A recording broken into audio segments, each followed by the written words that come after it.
Where's the jam? Blast bonk. I need the jam.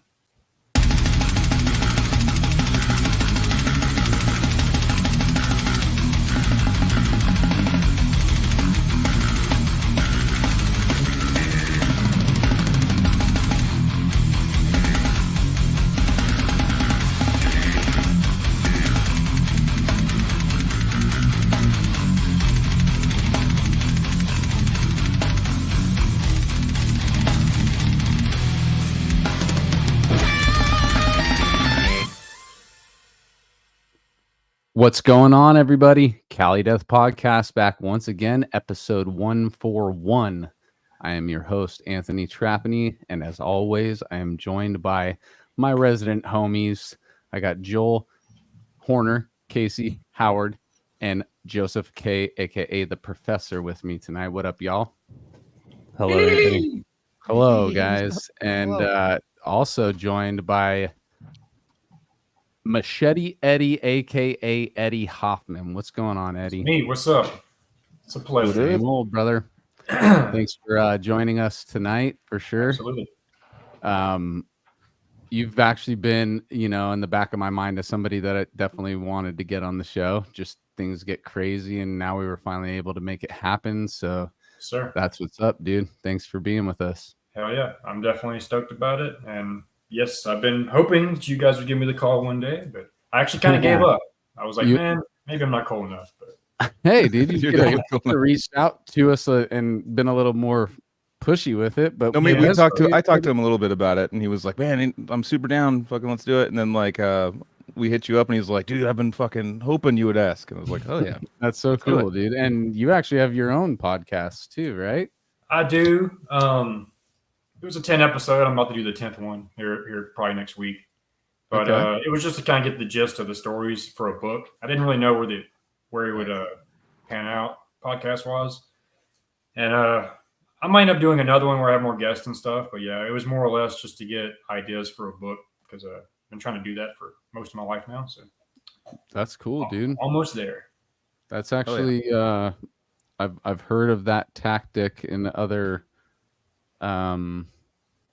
like realms. Like there's Tim Dillon. He's a comedian who does his podcast solo, and he does it just to build bits or whatever. Like see if he can mine bits out of his stream of consciousness thinking.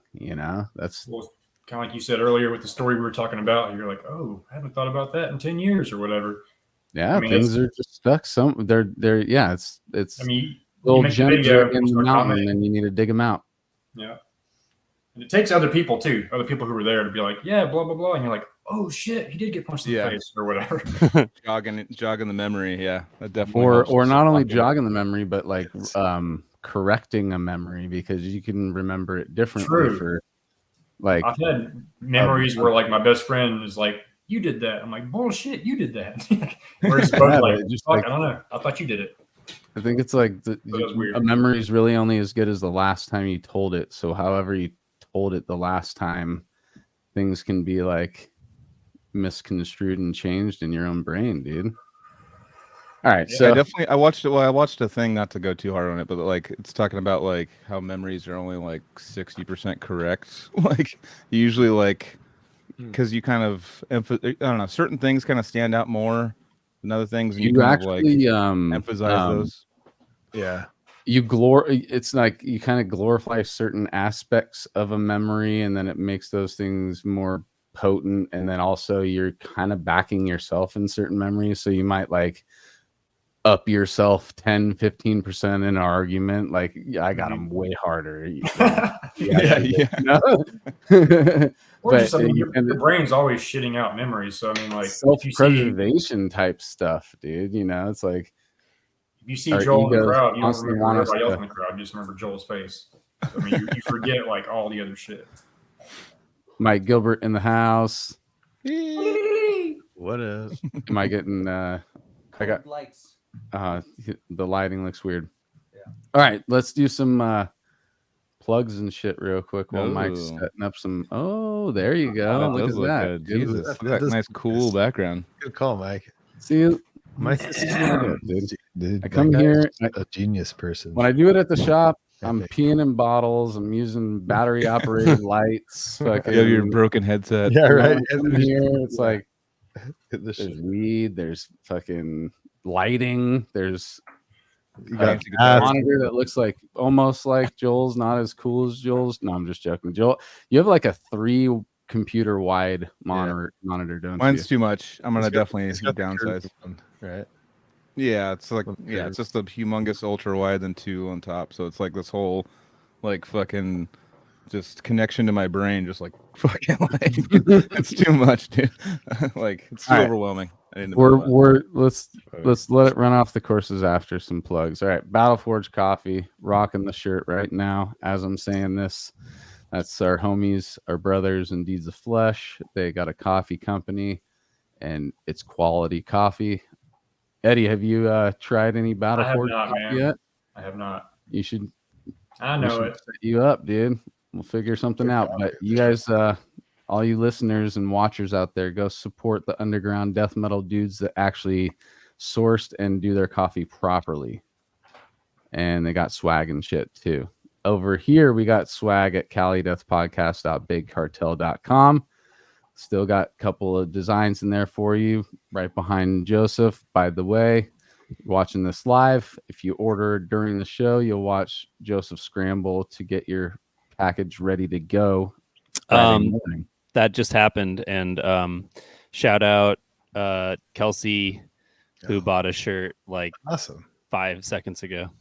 Hell yeah. Shout out Actually, Kelsey. he bought a 2-shirt. He purchased a 2-shirt order, so I'm gonna pack a nice dude, nice fat got the sack for him. Full spectrum, the combo deal, dude. Well, and then we don't have a combo deal, but he got the combo. the combo. He got the XL combo. And shout out Tyler, who got a shirt earlier today. I'm gonna just work on that order right now. And also shout out Joe Howard, who bought a shirt off me at a live event where I brought shirts to sell, which I think is the first time I've brought shirts to shows and tours now, but hadn't sold one off the merch bar until he bought one. So shout out Joe Howard, looking really cool in that. Wonder if he's related to you, Casey. We had him on the fucking episode, bro. Joe Howard. He was like 40 or so. Around with his last name. Okay. Okay, but you know him. He did. Yes, I do know hung him. out with him. Yeah. Good. Cool. And just shout out to Narcotic Wasteland and Gorgatron and Tegmentum for a fun show Friday. That was really fun.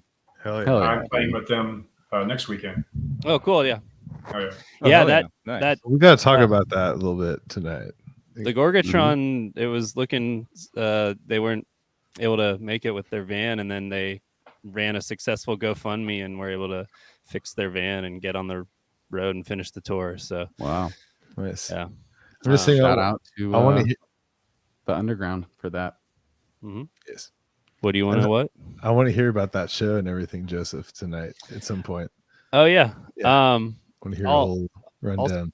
I'll say real fast that the other band that supported locally, Innominate from LA area, are very, very sick. Like just kind of classic death metal, brutal death metal, very, very fucking rad band. Definitely want to play more with them. And then Tegmentum nailed it for their first, second. That was their second show ever. Had some tech issues, recovered, fucking went on to blow our minds. Issues? Yeah, dude. Issues now? Technical difficulties. Like death metal bands have like an IT guy now. It's like they're fucking so tech. Dude, this guy like runs out. He's all stressed out. Like literally. Yeah, there were plenty of jokes made that night. And then Narcotic Wasteland was really fucking fun. And I would, if I had the choice to see Nile or Narcotic live these days, it would be a tough choice given that how Narcotic just played. I was impressed. So yeah. Damn. Nice. Those are some big words. And well, I mean, if you listen to Narcotics music, dude, you could tell that shit's precise, gnarly. Yeah. And seeing that live and with Dallas on stage, I'm sure it was fucking ripping. They had a pit the entire set, like 30 minutes of straight pitting. They played one slow song and it stopped, and then they picked it up and they just kept started up. And then it's probably cool seeing Kenji up there too. Yeah, Kenji's amazing. Fucking, he's always fun to watch, dude. Yep. And Joe, my old friend who I toured with 6 years ago, to see him playing the narcotic stuff, just swiveling all crazy. Good drummer, very cool guy. Nice. Oh, Yep. yeah. Good stuff. Yeah, let me just finish this out by plugging the next show for me, which is with Dreamer later this month, fuck. August 25th. It's a Friday at Program Skate Shop in Fullerton. It's a tiny room with Cyborg Octopus and Callius, and Ricky Avocado 420 will be there.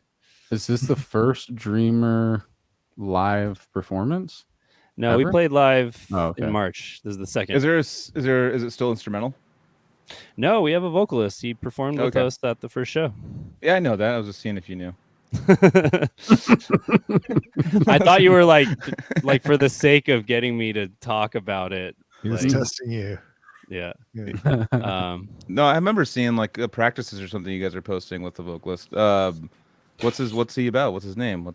Oh, his name's Chris. He's not Chris Beatty, but Chris Davis. He Okay. actually has since moved back to Ohio, where he is originally from, but he's flying. He already has his plane ticket to fly out to the show, or to join us for the day of the show and rehearsals right before it. So yeah, he was working at SpaceX, so he's one of those Whoa. dudes. Yeah. Oh Yeah. shit! Yeah. Like what, dude? Like, is he like in the He's- cafeteria, he's a- or is he a fucking like rocket scientist? Like, who are we He's- talking about here? I think he's like an X-ray tech, so he works on some part of the manufacture and like maintenance of the crafts that they throw up there. So Sure. yeah, Sick. not somewhere in between those two extremes. Yeah, but he's a rad guy, amazing guitarist as well as vocalist, and yeah, I hope you guys get to meet him someday. So he'll be on here at some point, I promise. Yeah, Nice. I'm super down. Fuck yeah. All right, well, that's the update. So thanks for Coffee. letting me plug. Oh, We did the merch. coffee. We did us. I just want to say that thanks to Chicago Domination Fest for letting us be a sponsor, and you guys had a rad weekend, I'm sure. I was And, there. You were there? And so you'll be able to give us first Nice. account. Got that fuck too yeah. tonight. Yeah. Tell us how it was. Tell us how it was. But first, That's- is there anything? Is there any you want to plug, Eddie? Do you want to plug your podcast or any other current bands that you're in? I'll probably hit it all along the way and then replug it at the end. Okay, cool. So, cool. That's totally fine, dude. Then let's just jump into it, dude. How was your Chicago Domination Fest experience? pros and cons. Once again, migraine. I have bad headaches, man. So is it that kinda- from getting pummeled by extreme metal? I all just get them, weekend? dude. Barometric pressure a lot of the time gives me the worst ones. So if a storm rolls in, there's almost nothing I can do about it. Do you have ocular I'm getting more. migraines? Have you fucked with those at all? Like, 'cause that's the only migraines I get where I Fucked can't with see. those. You fucked I don't with fuck any with those ocular normal ones. migraines, dude? No, but I can't see. Like, I just started getting them a few years ago, and I literally, it's like, it looks the same as if you stared at the sun for 10, 20 seconds, and you're just like, you can't see anything. I remember Ooh, I've yeah. been like in the middle of like shopping for groceries, and I'm just like, I have to leave. I can't see Yeah. anything. Like, You're I have to go sensitive sit in to my light. car. So it's Yeah, real yeah. like spotty and just glowy, almost like a trip or Yep. something, but in a bad way because you feel Definitely. me. Yep, definitely. But yeah, So it's you had one of terrible. those at the fest? You had one? Yeah, 2 out of the 3 days, I had a headache. I would Yeah. just like go to the room, power nap, come back. I only caught probably half the bands. I missed fucking Origin and like so many fucking good bands. But I got to rub elbows with my homies and shit. I mean, that's kind of the point of the fest, is just the high fives or whatever. So I got to see a lot of homies, and it wasn't a waste, but it did suck. And my friend, so I co-promote the Heathen House. That's the shows that we throw in Little Rock. Mhm. He has like 200 acres of land, big old tree house, and like all this. He's been building these fests up for a few years now. So that's who I was there with. We're kind of representing the Heathen House. He was having chest problems. He kept thinking he was having like a heart attack or something. And we're like, dude, just chill out. You're just nervous or whatever. But Yeah. Thursday he was fucked up. Exactly. Friday he was fucked up. And Saturday he was just like, guys, I'm sorry, but I need to go home. Because it's like a 10-hour drive. So he didn't want to be stuck in Chicago, fucking, pinned up with needles and shit. So we skipped the third day. That sucked, but it was still great. Now, that was the negative shit. As far as the show, everything Miguel did, perfect. Dude, it was great venue, the crowd was insane. Obviously, the lineup was sick. The sound, people were complaining it wasn't loud enough. I actually like it when it's not booming loud. You know, I prefer a good mix. Plus, I had a headache. So it was like loud enough where you could actually kind of bands all day too. It makes it a little more sustainable if you turn down the volume a little bit, I guess. So do you have any interest? I mean, any knowledge into why? Because I mean, it is kind of cool to have like a successful festival and then just go like, all right, last one, bye. But like, why is it ending at such a he's high? gonna move it to where he's gonna be. It's now. Where is he moving to, Eddie? Texas. I'm not sure what part. I think he's helping. Nick Taylor or whatever from Revival's vocalist. He's got Gordon Heart of Texas. I think he's kind of helping with that. I think. Don't quote me on that, but I think he's in that area and he's kind of rubbing elbows with him. Still being a decade in one spot, though, it's kind of like fuck. I mean, I don't see. Matt Bishop was there with Human Artifacts, and like, I was standing behind him at one point. He had the fucking Mersey on, and I'm like, this must be so crazy to him to like not be involved, and like, because he built that shit, Yeah. Those were like, to me, the best fests. I mean, I didn't go to all of them, but great memories about CIM, So I hated to see that go, and it had very strong CIM vibes for obvious reasons. I mean, same location, basically, same crowd, basically. So I mean, it was really fucking sick, dude. Nothing bad I can say about the sound, the crowd, anything. It was really great. Killer. I'm glad that's how it went down, dude. I just hate I missed, Origin mainly. I've seen them 1,000 times, but they're my favorite band. So. Yeah. Origin. Anytime you're in Origins in town, you got it. I always try and make it a point to see it. I love Origin. Just get your ass kicked. It's like just like I want to get my ass kicked for fun. This is like that's what I have come to the conclusion. I just want to get brutalized. I have come to the conclusion though that I like John Longstreth from front of house. Like, he doesn't usually have his kicks, loud behind him, so you just kind of see his hands going. And obviously, it's great. But when you're in front of house and you hear them fucking kick the whole time, I mean, it's like it's unbelievable. Like, it's to people who don't know like the techniques and stuff, it seems impossible. There's like no fucking, because I felt that way about Informus when I heard that shit. I was like, what the fuck is going on? Fuck yeah, he was dude. doing like a two-handed thing and like somehow fucking accenting. No, dude. We talked about that, and that's super important. Like when Informus, whatever came out, dude, that was the album. Like, we were just like, what the fuck is everybody this? Was tripped out on that, dude. That was before a lot of stuff, the big level up. There's like no denying how impressive Origin is, even if it's not your style. Like, the first time you come across a band that shows you what's possible in extreme metal at the time that we came across Origin, that was the number one band for me. Was like, dude, not only are the boundaries like way farther than I thought they are, they're very fucking far. And here's a version of somebody who can actually hit them. It's like, also it literally was just grind in the most grinding sense, like filtered through death metal that I could think of. It wasn't just the drums though. Like James Lee's vocals, the rappy style, stuff. The Mike Flores' bass, like it. So most definitely, I'm talking about the band as a whole when I say that. Like, every single member of that band, we like love those. Every single person. Yeah, dude. Like, For me, the first time seeing him live was definitely the bass, dude. Oh yeah, I was standing up looking at him. I could just see him directly. I was under 21, so I couldn't go in, but I could stand at the stairs. And I was looking down, and I was watching the techniques. I was like, "What is that? Like, what's even going on? Like, this is the most insane bass player I've ever seen. Like, just all this twitching and all the shit that he does. I'm just like, all right, because him and also John Longstreth like fucking fucked shit up for us. Or like, I just think impressive is like the perfect word for everybody in that band. Like, I was so impressed with how those dudes come together as a unit, and they're just this like unstoppable sounding like technical wall of sound that would just literally knock you over. And Echoes Mike, of too, like, decimation, you know? Yeah. some bass players kind of like look like they're doing some crazy shit, but they're kind of sloppy. They're turned down in the mix. If you stand in front of Mike, you hear like the like you hear all the little notes and stuff. Dude. Like he's fucking nailing. He's playing hard. Well, Joel, do you remember like when we played at the Aptos Club with them? Mm-hmm.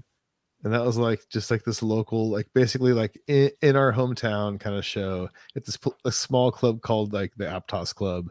And we did these shows there, and it's like a super kind of like intimate place. We're like, Origin's coming, and we're just like, what the fuck? You know, we like got to play with them and stuff. And I remember the first time we like saw them and like they played, and it was a James. That's where I met you. Yeah, At exactly. that first show. Yeah. But like we like that night, we were like Mike Flores, right? It was like, dude, his bass playing was like insane. Like we're just right there, this like small club, just like it's pretty fun. Yeah, Was actually, Was go ahead. that? I'm sorry. I wasn't in the band for when we played. Did we play? No, we did play with Origin together. Oh no, at the Pound. I don't know about a Santa Cruz. And I think it was I think it before you might have joined. been before. Yeah. But, we're doing live bagging in the background. Oh Yeah. shit. Oh god. But just one thing to tell you Wait. about. Let's do a shout out for the live bagger. We already did. But Oh, his mic isn't working again. It was this one's for Tyler. It felt like a weird like birthday party vibe. Just something. It's like this one goes out to Tyler. Yeah. Shout out Tyler, dude. I mean, But dude, just for Mike Flores. Yeah. He toured with them and stuff, and I got to use a couple gigs where I got to use his bass rig, and it was like, and it was loud as fuck. It was loud as fuck. I mean, to the point where like Matt was just like, hey dude, can you like turn down? Like it's like, because I remember I was like, fuck yeah, this is gonna be sick. And like Matt, because we switched sides, so usually Matt was like on his own, but me and Matt were together. There was a weird configuration we had, and it was we were right next to the bass amp, and it was just like fucking, it was blasting. Like I didn't touch anything on it because I didn't want to fuck with it at all. And I just went directly. I mean, I used my little Sans Amp thing, my little bass driver, to give it a little EQ so I could have it my sound a little bit. But it was fucking loud. It was like, you know, he does not hide it in the mix at all. So that's one sick thing about Mike. Where did the Sans Amp come from? Because I remember all you bass players getting Sans Amps, and what's the origin? I mean, it was Sans Amp? the origin for me. For me was fucking Origin? Derek Boyer was just like. Derek Boyer was like, you got to get a Sans Amp. Origin? No, Derek Origin Boyer. No, he had to definitely like talk us all into it. He was like, this is what you got to get. You know, it's the sickest. And I mean, it got to a point where I was like, I did like the old or the new school method of just going like, we'd play Summer Slaughter or something, and I was just getting lazy, and I was like, just put my bass to the monitors. I'd have my Sans Amp on the like for like 1,500 people. I just put my Sans Amp there and just plug it in front of house, and then it would just go to the speakers out front so everyone can hear it. But like there was no bass amp on stage because I would just sit there and just be like, fuck it, just plug it in, and it was like, all right, it works. All right, we're good. I'm like, because that's what people usually hear. I mean, the thing that sucks about that is that there was just so much fucking equipment on Summer Slaughter that I was just like, I don't even want to fucking deal with this. We're like the 4th or 5th band. I don't want to have. There's literally 12 bands shit everywhere. So do you get the bass in your monitors? Like the I would just have it so I monitors? could hear myself. It sounded like ass, but as far as going to the front of house, it sounded good. But the only thing that sucks about it, like on stage, was it on the stage monitors? Like yeah, that's what I'm saying. It was, but it was like this little twangy thing for them. Like it was not like bass, but like which is like how a lot of bass players nowadays. I mean, and guitar players now, like if you go, they're all direct in with in-ear monitors and stuff. So like if you stand up completely up to the stage, you can barely hear. You can only hear drums. But like, fuck yeah, look at that bagging.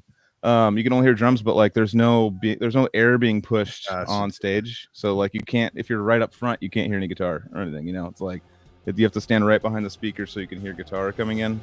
But I hear a guitar coming in. Do you? I know. It's like standing in front of the stage right now. Right before when we were talking, that would be like right in front of the stage. What are you talking about, dude? This Jam, dude. That's the I wonder who wrote this song. He definitely sold it. Or I don't want to say it was a dude, but it sounds like a dude writing a song. Yeah, why you like the whole song at least, you know? Yeah, it's one of those. all right. those patentless songs where they're just sort of like there's no trademark or whatever. Oh. Oh yeah, like our logo. Let's get on our Don't tell guest, anyone. guys. Come on. Dude, I Let's literally hear about sing Eddie. I our want to hear logo his every origin. day now. We're Oh, yeah, let's saying get the into word Eddie. origin a lot right now, but we need to hear Eddie's origin story. All right, I usually mute for that. Eddie, let's get into your story, brother. And Anthony will do his Yeah, dude. I mean, the question. you know you're a listener, so you know how far you got to take it back for us as early as you can, dude. Okay. Well, let's start with my parents. Actually, let me go grab something real quick. Right here. All right. So, Family. my family dad is a famous reggae keyboard player. Oh, There's a shit. band Oh, called this Killer is sick. Bees. Damn. The gleam off of it. So he's this guy. Yeah. Where am I at? Where is he on the Is left that or right? Yeah, that guy. Damn it. Okay, yeah. Here he is, right there. Damn. camera's Murray backwards. with a wig on. You already But made me this is worked the up. I love 80s. reggae, dude. So I want to already check out your all of your dad's stuff. yeah, this is the 80s, so it wasn't easy to like tour and shit. That's why I respect what he did so much. Is like they toured the world with a manager and a label like the way you're supposed to, you know, and had a huge like success story, but also crack came out on the scene in the 80s, and they all started smoking crack, and it all went downhill. So it's, They said crap. it was sad, Okay. but he's still kicking. He's 70 years old. He plays gigs. He sleeps with girls half his age. He's still like doing the shit, you know. So I hated him a lot of my life, but he's good. He's hilarious. He's super talented. He's an insane keyboard player. Like he's the best I've ever So seen. you guys are in touch now. You guys are We're in a band. We're in a reggae band together. sick, bro. Me, That's him, and my rad. brother. Because that's So what that it's all band- about, dude. I mean, I know like relationship shit can definitely get weird for a long time, but the fact that you can go through the darkness and then still end up with, you know, some kind of a relationship, that's there's an it's a applause really for beautiful that, thing because that dude has stories. I mean, he has done some crazy shit. He's a lunatic. Maybe we need to have him on. Dude, you should. I mean, I had one episode where me, him, and my brother were talking about some shit. So you could tune into that and get a piece of it. But by the way, where can we tune in to go see that? Right. The Hired Gun is my podcast. Mm-hmm. Only 9 episodes in right now. I've been I don't do it every week like you guys. I just kind of do it when I feel like it. But that's all good. Making shit is just making shit. You just make it how long it takes. The consistency of the show is literally just because there's 4 of us that keep everybody in check and in line, and and then it started rolling the way that it is. But now that's a lot of words to say. Casey Howard. Casey was Casey will be like, "What's going on, dude?" On Monday, Monday or Tuesday, be like, "Hey, dude, if there's no like planned guests because we plan a lot ahead, so it's like when there's like something that we forgot, we're like, oh shit, are we doing it this week or what's going on?" Yeah, that's happened. But the group text, it works. I didn't mean to steer it away from Eddie, but that just made me think about that. Just like people can make it however they want to make it, but we just like the good thing for us was just like keeping it a weekly thing. It was like I don't know.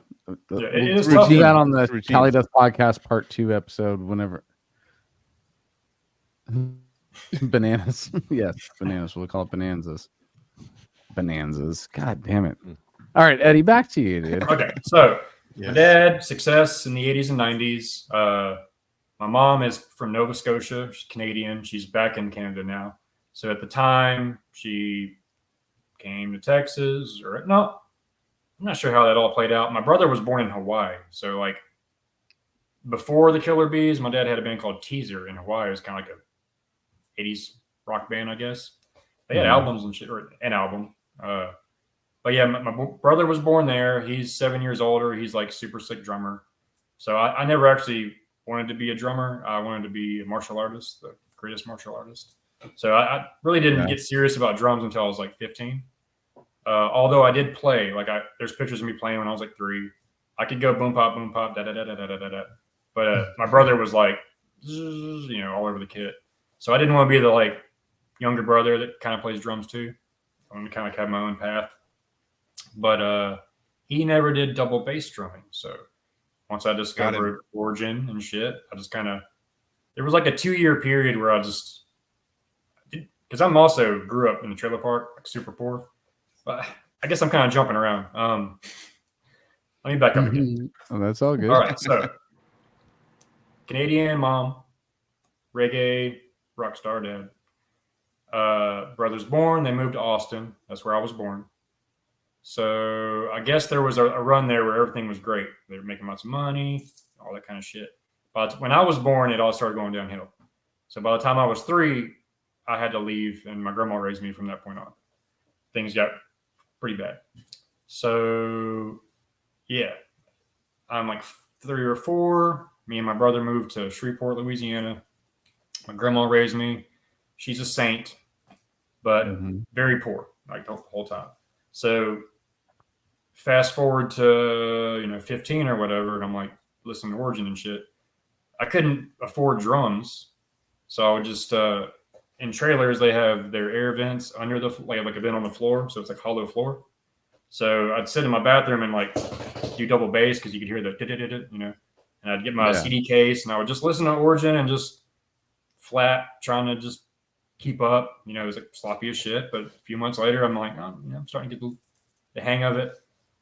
So I had a band, like I knew. Wait, Eddie, before you keep going, because you said fast forward to 15 from 3, that I don't like that fast forward. That's kind of too far for me. And actually, with your brother too, I want to how you discovered, like how you made your connection with music in general, or art or whatever. Okay. And then I'm guessing your brother had something to do with how you were getting into the more underground stuff. So I'd like to hear about that too. You're right. Okay. Let me think about this for a second. So yeah, I was big into martial arts. I was actually national champion one year. But national champion of 10-year-old yellow belts. So I did have to do like a bracket and go to Baton Rouge and do a big thing. So it was somewhat impressive, but it wasn't like the Kumite versus one thing where we're all fighting each other. It's like 50 people sparring at once, but it was cool. But I had lots of trophies and was doing really well. And I remember my karate dojo had like a party with other dojos. And it was like UFC 9, I think. It was Ken Shamrock and Chemo. Oh, fuck yeah. And it was also like David versus Goliath. So I had like a lot of like little dudes versus big dudes. And I don't know how familiar you guys are, but Gary Goodridge, he fought on that card. Raymond Herrera was the dude he was fighting. He just like elbowed the shit out of him like 15 times. It was like so fucking brutal. But at that point, there's not like a job for karate or martial arts or anything. So like in my brain, I'm like, dude, 10 years from now, I'll be fucking like ready. Because I was already doing judo, jiu-jitsu, kung fu, kaji kembo, somewhat mixed martial arts in like 94. Like when that started, there wasn't even an MMA. That was no holds barred at that point. So like I already kind of had a leg up on MMA or whatever, especially with the judo. Like we shared with the judo class. So like I had a really good hip toss and all that shit. And I got some stories with that. But yeah. So that's honestly, that skips through. I didn't like music, man, until I discovered metal. Like my brother would jam like Billy Cobham and like West Coast hip hop and shit, but I just didn't. And then the reggae I didn't dig either because it's just like my dad's band and it doesn't go that hard. It actually does, but did you connect with any of the West Coast hip hop that your brother was playing? I do now, like a motherfucker. But at the time, it was, I was pretty young. It was like Ninja Turtles and Bloodsport and all that. So literally no music sounds back like then, my though. childhood right there too. Ninja Turtles and Bloodsport. Oh yeah, me too. I know. Still They kicks the kneecap off, and you're just like, "Damn!" When you're a kid. Oh yeah, dude. Dude, that was like the part where you like rewind a bunch. In the like broken glass and like. So that's Kickboxer.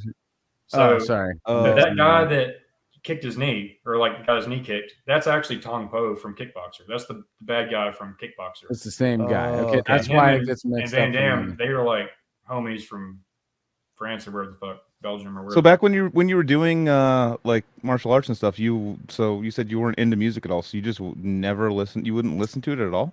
I just didn't really get it. I mean, I don't dance, so like I would hear it, but I think the first time I felt any kind of like, oh, I kind of like this, and that's cheesy as fuck, but like Goo Goo Dolls and Matchbox 20 kind of rocky. Oh yeah, no, I went through shit. the whole alternative stuff. Yeah, for sure. And I was pretty fucking young at that point. But yeah. Then you remember Say What Karaoke on MTV? I do. But the dude was doing Inner Sandman, and I was like, damn, dude, riff's fucking heavy, And that was the first thing, like, oh shit, I think kind of like rock music a little bit. And it just kind of went from like Godsmack and Limp Bizkit and Power Man 5000, that whole thing to Hatebreed and like Burn It Down and certain hardcore bands to like God Forbid. I was just like searching for, something, and then fucking Deicide, Skinless, Dying Fetus, Origin. That was like kind of. So you discovered all that on your own? Well, Cancer Horror was it started as all my best friends, and I was like the new guy. So they were all jamming. Okay, back up again. So 9th grade. So middle school is all new metal and shit. Mudvayne, Slipknot. I'm kind of there where I'm like Fear Factory. Trying to find heavier shit, but it wasn't easy to find. Yeah. So my singer, who became my singer, he was on my bus, and he had Fear Factory on his backpack. I'm like, oh shit, I know Fear Factory. And he's like, you know Meshuggah? I'm like, no. He's like, or whatever, So he had a drum set, double bass kit. He lived like a mile or two from my house. So we became friends. I started walking his house. I eventually got better than him, and I got better than the good guy in the group. So we all just kind of shifted, and he started doing vocals. But that's where Cancer Horror, like that's been around as long as I've listened to metal pretty much. I had the logo drawn up and all that shit before I had a kit. Which reminds me, okay, so I'm in the trailer park, jamming in my bathroom, listening to Origin. All right. So I need a drum set. My grandma's brother, I guess, whatever that is, he was in a hospital, and his wife died, or his girlfriend died, and they were the little trailer. So they're all pilled out and shit. He's all fucked up. She was dead in there for like 2 weeks. So like the neighbors are like, yo, somebody's dead in there, So me and my grandma had to clear out that trailer, which just eventually got demolished because the smell, dude, it was like insane. Not only dead body, but like dead rats, trash, dirty dishes, mold on everything. It was like just like a trap house, moldy before she died. So then it's like hoarders with a dead body in it. It was bad. Instead of dead cats, it's a human. So I think I made like $450 or like maybe 600 cleaning all that shit out, and that's how I got my first kit. So I go to the local drum store, and I'm like, oh, these fucking drums are expensive as fuck. I can't even afford this stuff. And some Christian dude came in, hey, you looking for drums? I got these in my car. And it was Pro Export. He took fucking great care of them. Shiny, $400 I think I got them for. A couple stands, a couple shitty cymbals, and that's how it all started, I guess. But all I could really do was da-da-da-da-da-da. My double bass sucked. I would do like the flow gallop thing, the thing for double bass. And I would just do like blast beats. And then, double bass wasn't really, it took me a minute, man. Some people just have them twitchy ass feet. And it's just like natural, but it took me a long fucking time. Can I just real quick say that's like the most death metal way to start getting into music? Just like you go clear out a dead body and you get money and then you get drums from it. And then then you start playing death metal. I think that's the gnarliest story. Yeah, the gnarliest death metal story. I don't know, for like getting started into death metal, that's like you like cleaned up death. And they're like, here's money to go play death. And you're like, oh, cool. It's not like your mom and dad took you to Guitar Center and said, pick one out, honey. And you're skipping to whichever one you want. No, you had to move a corpse to fucking get your snare out from underneath it. And it was bad. And then you find it and you're like, wait, I want to play in a band, dude. That's all based on this exact imagery. Yeah, you are more of a gory style of death metal dude, right? Like my whole time knowing you has been like more gore, like just like the ideas of stuff we talked about on tour. His name's Machete Eddy. What do you think he uses? And Machete Eddy. That sounds. I thought it was like a garbage pail kid. No, he's hacking fucking jugulars. So I will say that I probably have the most morbid brain of anyone that I've ever met. I can't even like speak freely just because I'm so desensitized to. I remember that. I'm there with you, dude. I remember. But shit, I had another point. The Summer Slaughter tour, man, that was so fucking sick. Oh yeah, we'll definitely get there. So rewind again. Yeah. All right. So you get the drum set, so you get the stands and stuff, and you start jamming, and start the band. You got the first day I start playing, the manager comes in, cut that shit out. You hear it all the way down the fucking road. I'm like, fuck, dude. So I would have to like bring it to a friend's house in order to jam. So I still was kind of just practicing on my CD case or at my friend's house. Singer, his name's Jared. So I mean, I wasn't really anything special. Matter of fact, I think when I got the kit, I wasn't the drummer for Cancer Horde yet. Okay, it's coming back to me. So the guitarist Jeff, we had a band. We had a few names we were tossing around before Cancer Horde, but it was just like bump, bump, bump, bump, bump, like Lamb of God-ish, I guess. And then he had a band with Jared on drums, the singer. Like I said, we kind of shifted at a certain point, and they would just. He was roll in the like, what was like. Unearth, I guess, or I don't know. Remember, there was a point where all the bands were like, dun dun dun dun dun dun. Yeah. You know, like he kept just doing 2002, those kind of beats, like Chimera. Yeah. And he would get zoned out and just like be in his own world. Nothing would happen, and he'd go smoke, and me and Jeff would start writing a song. So eventually, it was like, fuck it, we should jam. You know, that was how Cancer Horde started. And then we were jamming on our own somewhere else, and he came in. We were trying to do like None So Vile. I'm sure if I go back, it's sloppy as fuck. But we're attempting not None So Vile, the Bobo File. And so he comes in, grabs the mic, comes in with the highs. He pretty much did like a Glenn Benton version of Lord Worm. It was like this shit. That's cool. And we all were just like, dude, you're the fucking singer now. You know, and it just kind of just got started playing bass, and then we got started. And we had a good run. There was like a 3-year thing. It was the same when Decapitated was kind of, so we're almost like the same age as them, and we're just kind of doing a similar thing. But like I said, I'm from the trailer park, so they started fucking doing drugs and people getting pregnant and fucking all that dumb shit. So at that point was when I was going to fuck with Anomalous. I don't know if y'all saw that Anomalous video from forever ago. But I did a Revelations cover. It was like 15, 16 years ago or something. And I was kind of going to go to Cali. Like I didn't have shit really holding me back, but I needed some kind of help, place to stay maybe. And I remember Nate, that just seemed like a far step at that point we were all pretty young. But I had made that video and I started making some noise on YouTube because there weren't a lot of death metal drum videos on YouTube at that point. And I did the first tour with Prophecy in 2007. So that was my first, like, out of high school, did a tour. And it was a month European tours, like, fucking insane. I needed Prophecy from Texas? Yeah. I saw them with Defeated Sanity. And Malignancy, like, 2 months ago? They are killing it now. They're still going. Yeah, they're fucking cool. And they're huge in Europe. They started same as Devourment. So, like, there's always been, like, a Devourment Prophecy. Who started Slam battle, kind of? Debate. Yeah. Oh, they're like the internal bleeding right versus suffocation on that, I would say. Right. Yeah. So, in Dallas, I mean, things have changed. Like I said, it was like fucking 2007. But at that point, they're pretty hated. The guy James is, like, just not for everyone. And then Devourment, everybody loves Devourment. So, I mean... And also, they were my good friends. So when I said, hey, I'm going to play for Prophecy, they were kind of like, what? You know, like, European tour, that's, whatever.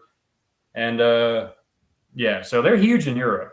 Like, it's a total contrast. And like I said, they are doing better now. New band. They sound great. It's been a long time. But it was weird how much people didn't really like them in their hometown. And then you go to, like, fucking Germany, and it's just like, ah! But anyway, that tour went wrong a lot. There was so many things. I mean, I have a podcast, obviously. I can't really just go into so much detail on every little step. But there was a lot of miscommunication, like money-wise. So like 4 days Weird in, with a like- band, money. So you know Stinnett from Godless Truth. Uh-huh. He's like a big promoter in Europe. He was our bus driver. We did the tour with Rottenness and Carl Decay from Switzerland. And Halil from Rottenness, between him and James, I guess there was just some miscommunication. I don't know. But we didn't bring even close to enough money. And 3 days in, it was like, we thought we were going to like give like $150 a piece and then that would be good. But it was like, no, like 150 a day. And we're like, oh, fuck. So we're just trying to make 150 a day to keep going. And it was like one thing after the other. Mhm. Guitar amp goes out. And also to kind of paint a better picture, James and Stephanie, so Stephanie's his fiance. She plays bass. So they kind of have their thing. Brian was the singer. He's kind of a weird guy. No one really liked him. And then it was like me and Rottenness and Carl Decay. We're all like homies having a great fucking time. So that's kind of the vibe of the tour, was like this big group and then James and Stephanie. And then, so I'm like, that's still my team, you know? So whenever things would start getting nasty, I still have to like be on the Americans team, because that's like, we had some face-offs throughout the tour, basically. Mhm. So I had to pull some money from my grandma, which was like on Social Security. We don't have no fucking money, but I pull all the extra money she has to get us through like an Austria show, and it's just like so much shit. I can't even like dive into all of it. But by the end of it, I'm ready to fight this dude. I hate his guts. Fantasizing about if he says one little thing, and we make it till the end, and there's just all this shit. And so there was a friend that in Germany, I'm like, hey, I'm in Germany one more day. Let's go hang out. We went and hung out, came back, grabbed all my shit. We were at the NRW, Vermelskirchen, Germany. I'm just familiar. AJZ. It's like probably my favorite place in the world. But it's like a hub for death metal in Germany. So we leave there. We're going to Frankfurt, which is a 2-hour drive. And halfway there, I'm like, oh shit, I don't have my passport. Oh man, it must be in my luggage. I grabbed my shit, you know.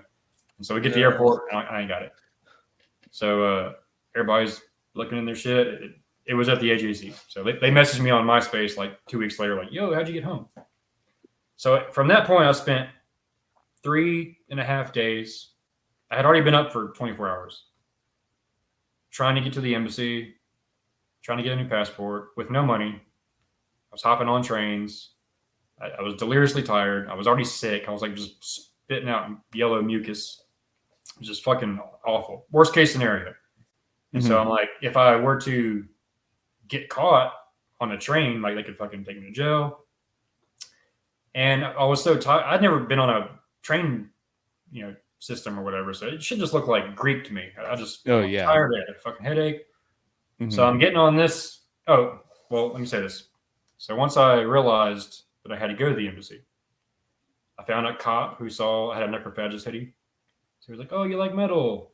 Said something about Bakken. And I'm like, yeah. We start talking. He was pretty cool.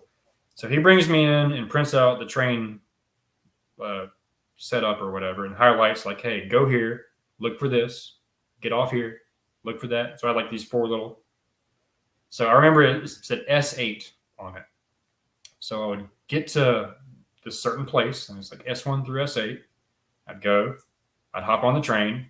I'd be like, hey, is this going to the airport? Oh, no, you're on the wrong train. You got to get off and, get off on the train. Go to the next one. Hey, is this at an airport? Oh, no, you're on the wrong train for hours. I just looping around. Eventually, after missing my flight, I realized S8 is like a train. There's like S1 train, S2 train, S3 train, and I'm hopping on S3 and going to Castle, and S4 and going to fucking wherever the fuck. So I finally get on the right train, make it to the airport, and I'm hoping like, hey, I got a temporary passport. Can I get on a flight? No, you need $800 to get on a new plane. Jesus. So once again, just numerous things. This was like 3 whole days. Didn't get money. Getting more crazy because I was pretty much gonna like attack a cop at that point and just go to jail. And I'm assuming they give me a phone call and some food because at that point it was like I got a cup from Starbucks and was drinking German bathroom water for days. That's the only thing I had Jesus. keeping my stomach from. I was like, I hope there's not parasites in this shit. But Jeez. eventually, I was just like so intense that the girl, because I kept dealing with the same bitch, and I'd get there and she's like, just being a bitch, wouldn't let me use your phone. So then it's like 12 hours later, I'm like, hey, it's me again. She's like, no. So eventually, I'm like pacing and like getting really intense, and she finally was like, okay, she put me on a flight. Now, what pissed me off is my mom and my dad, like my dad lived in Arizona for a while. My mom lived in Pennsylvania for a while. So during the summer, I would fly out here or there. I've flown a lot since I was a kid. And one time when I was flying back from Pennsylvania, they're supposed to guide you from gate to gate, and I missed my flight. So they put me on the next one because there was a empty seat. So I knew that they could do that. I know that if there's a fucking plane with a seat and I've already bought a fucking ticket, they can do that. I guess everyone has a boss and they don't, But luckily, she put me on a fucking plane. I didn't have to like steal a cop's gun or something. But so that was a big crazy story. Like I finally I remember we went to Chicago, and I'm still like we don't have cell phones or anything. So Yeah. I don't remember really anyone's number. I don't know. Like once I get to Dallas, I don't know how to get out of DFW airport. It's fucking massive. So I go to Chicago. I see a dude in a suit. I'm like, hey, man, you got 50 cents for a phone call?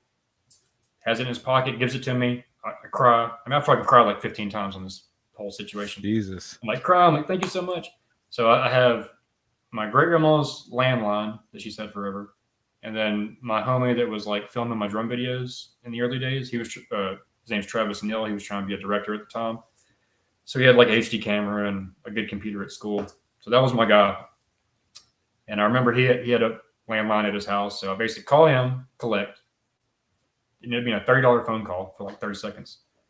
I'm like, yo, dude, I'm going to be like, I lost my passport. I've been stranded for days. I'll be in Dallas in 3 hours or like 4 or whatever. Can you pick me up? Yes. Thank you so much. So I get on the plane and then I'm like, fuck, I didn't tell them like who I'm flying with, what gate I'm at.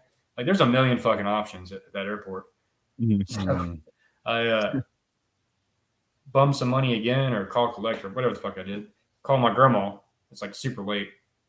And I'm like, hey, explain everything. I'm like, I'm at this gate. There's a bench. This old woman gave me like a whole box of Nutri-Grain bars, so I had it in my hoodie. I'm like, I'm not moving from this spot. So Travis is probably going to drive back home. And then you're going to have to tell him, oh, this is where he's at. Then you're going to come back. This is like a 4-hour drive from Shreveport. Damn. So I'm just planning on basically living on this bench for like the next day until someone I know shows up. But Travis eventually found me after like a couple hours. So yeah, that's the gist of that story. That's your first tour? That was my first tour. Yeah, I just turned 21. Yeah, man. Why did you do it again? Why are you still involved in this? The thing is, I felt situation?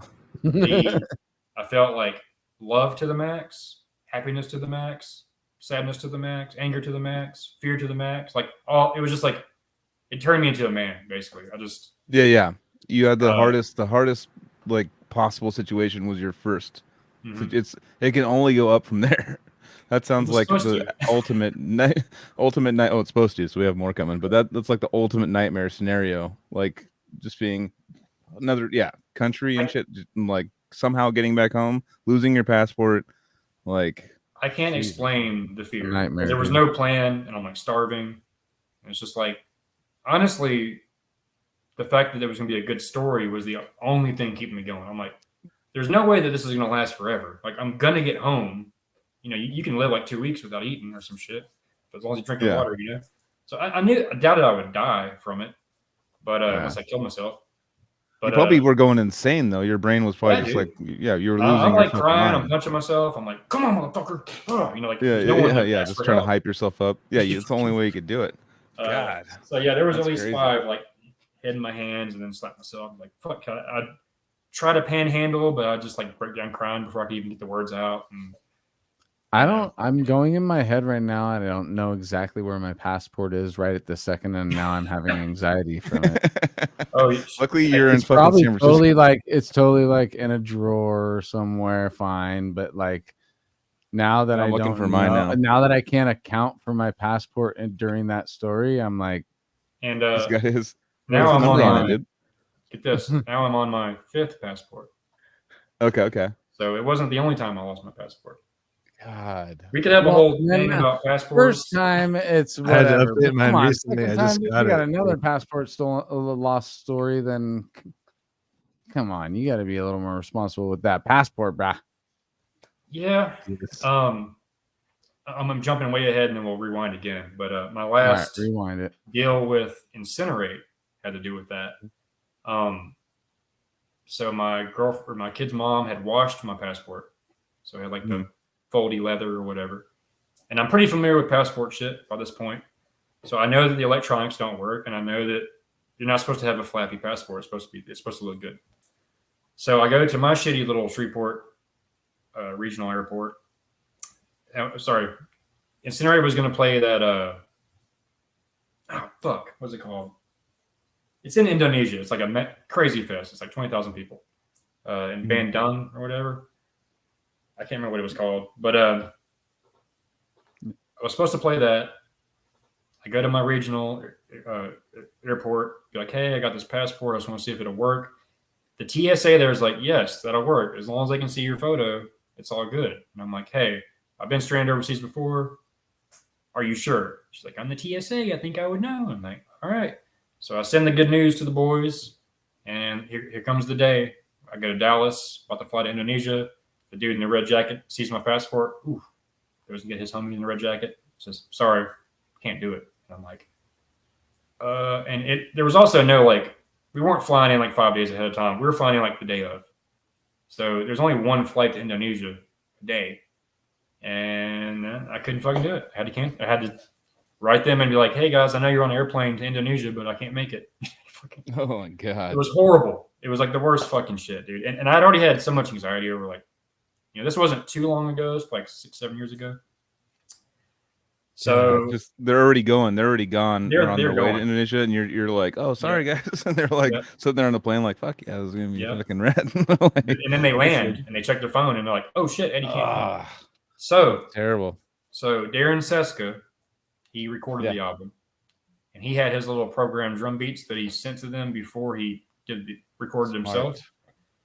So he was able to send them those tracks, and they basically on the fly played to drum tracks, which is just, I feel so fucking horrible about it. Like there's footage of them just like a sea of people, and it's just like, and they made it happen. They got to experience it, but it was very unfortunate. But I think that was kind of the last thing with me and Jesse, and we're still cool. I just saw him in Chicago, like last weekend. Shout out Jesse. Previous. I love Jesse. We have a lot of history. But anyway. I was gonna say, I mean, dude, those things happen, and the fact that they were still able to pull off a set. I think that if I was a fan at that festival, I'm sure they explained their situation. Sure. But that explained, and then they're still out there playing a set for those fans. I would still be appreciative for that to happen. So yeah, especially over there where they just loved up. Yeah, it's not easy for us, like our level of artist shit or like musicianship or whatever, to get out to a country like that all the time. They have to understand. They have to understand that, like, they're not like a funded fucking band that's like, yeah, we do whatever we want, whatever. Fuck it. Oh, we'll love this. It's like everyone I've noticed it more and more nowadays, especially it's way harder to get to the States or go out of the States. Like, as far as like, I've talked to a band in Australia and I was like, why the fuck don't you come here? And they're like, fuck you guys. It's so expensive to fucking come out there. Like, we don't want to start 10,000 in the hole and then be like not a huge band. Like, we might be, we might end up negative 4,000 in the hole when we get back. And it's like, it's way more understandable, especially seeing all the bands trying to get over and all the information we have now and how hard it is and stuff like that. If a band can't make it, I'm no longer like, what the fuck? I'm like, kind of like, I get it. It's all good, man. Like, Yeah. it sucks. Like, I want to see you guys really bad, but I get it. Like, there's nothing you can do. I totally get it. Can I tell a quick story? Please Go for do. it. I got hit up to play Chicago Domination Fest this year by a band that is a slam band. And I was like, I mean, yeah, like, I would do it if you guys could just get me a ticket to the fest, and like get me a flight. That'd be sick. And they're Yeah, like, $0 would be tight. Like, just a zero. Let's just call literally. it even. I was like, that seems like pretty chill to get to go. And he's like, yeah, I'm sure. And he's like, hey, man, I just heard, and yeah, we can't pay for your flight. We can't afford doesn't that. make sense to me. Like, And I'm why like, would that make sense to probably anybody? should have checked with that before asking me if I could do it. I mean, there's So- probably people Yeah. out there that are down to. I mean, there's so many people coming up and wanting to be in bands and stuff, especially younger folks that are trying to jam and stuff. It's like, dude, if you could buy a ticket, well, you can jam. They're Or- probably like that. Yeah. A lot of the band or the audience is other bands, and there's a lot of dudes just, hey, I'm playing the next day. I could just learn a 25-minute slam set, play it at 3 p.m. no problem the day before. But I guess in this case, I'm not sure what happened, but I don't know. I just there's not a lot of money in the scene for paying. I was going to drummers, say, yeah. there's got to be. I mean, even for you, Joseph, like you have your career and you've played with all these bands and shit, but there's still got to only be a handful of bands that would literally, you would be like, yeah, I'll pay my way out there to play with that band. Yeah. It's got to be like a humongous band that you like. And then there's always the band loved that playing. like I'll play for even money. And then there's the bands that literally, if they offered you a certain amount of money, you would go out even if you didn't care about their band. Yeah. But that's like even money in this genre is kind of par for the course, like that's what we're all looking for, is just to break even, dude. It's hard to break think even. Yeah. Have a good time and play your art. That's like really what we're looking for, dude. I mean, no, we're looking for money too. we see the reality of the situation, and breaking even is much more of a obtainable. Well, nowadays situation, it's even worse. I saw this guy put this video out, and I'll maybe try to link it. But there's this guy put this video out that like broke down. It was a big band. He got the sheet. He got the total pay sheet from them, and they were English. I'm pretty sure because it was all in pounds and stuff. But like, so they brought in $100 and something $1,000, but with all the, the travel stuff, all the bus expenses, all the fucking merch tax cuts, all that shit. Like they literally, the profit was 125,000. Or no, yeah, it was about $120,000, and they made profit 10,000. Whoa. And that was like, I remember like seeing that's like a big band, and so like they got to split that 10,000 at the end, and so they all made like $2 or $3 grand each. But like literally, it was so much going. Like they had tour bus, they had a tour bus, they had all the shit, and like so much that was taken out, subtracted, and taxing and stuff like that. Especially that's why bands are so pissed about the merch cuts. It's like, fuck, they actually have a chance to make money, and then that's the last one. It's like, let's just take that last option away. Like, that's literally, yeah. It's just you go no matter how far you go up, it's still all relative. The artist still gets fucked in the end, but at least if you can like take it all the way to the top, you might get some millions out of it. But no matter what, dude, like you got to spend $100 grand to make 10 grand, dude. $100 grand has to be spent to make 10 grand. What? I think they said fuck? 8. They said 8. They made 8% profit off, or after the money they made, they got 8% of it. I shouldn't say, yeah, they spent, but the other people are making money out of that too. But as the artist, they're making their 8%, which is fucking. Well, there's creative ways, but go ahead. I wonder how much of that they then like. How much did they invest back into the band before taking the cut? Because it could be like we made 10 grand. Oh, but then if we want to do anything with the band, we have to like reinvest our own money into it? Or is it like, oh, and That was part just of what we straight ahead. earned, we had promised to put towards the next album? Or It was the just a video? statement. No, it was straight up just a statement from the tour. It was like costs, expenses, and then what a balance and sheet, profit, and then what they made. And I was like sitting there just going like, I knew it was bad, but I didn't know it was like, I've seen like Dan showed me some Suicide Silence stuff. I mean, just not with the money stuff, but just like the merch cuts and stuff. And I was thinking, if you sell enough merch, that means you make no guarantee, because like they take out, like if you make 20%, if you have a 20% merch cut, and they take, and all of a sudden you owe them, whatever they're making, then it's like, all right, we'll just call it even. Like you don't make any money, and that's the 20% you pay. Like, think about that like that. Like, Yeah. is that venues trying to make their guarantee money back? Yeah, that's kind of what I was thinking about that, Breaking even taking again. a piss the other day, but that's what I was doing when I was like, whenever I pee, I have like that's this weird like epiphany new of adult sorts, thing. where I have an epiphany like 37% of the times I piss. I'm just like, oh yeah.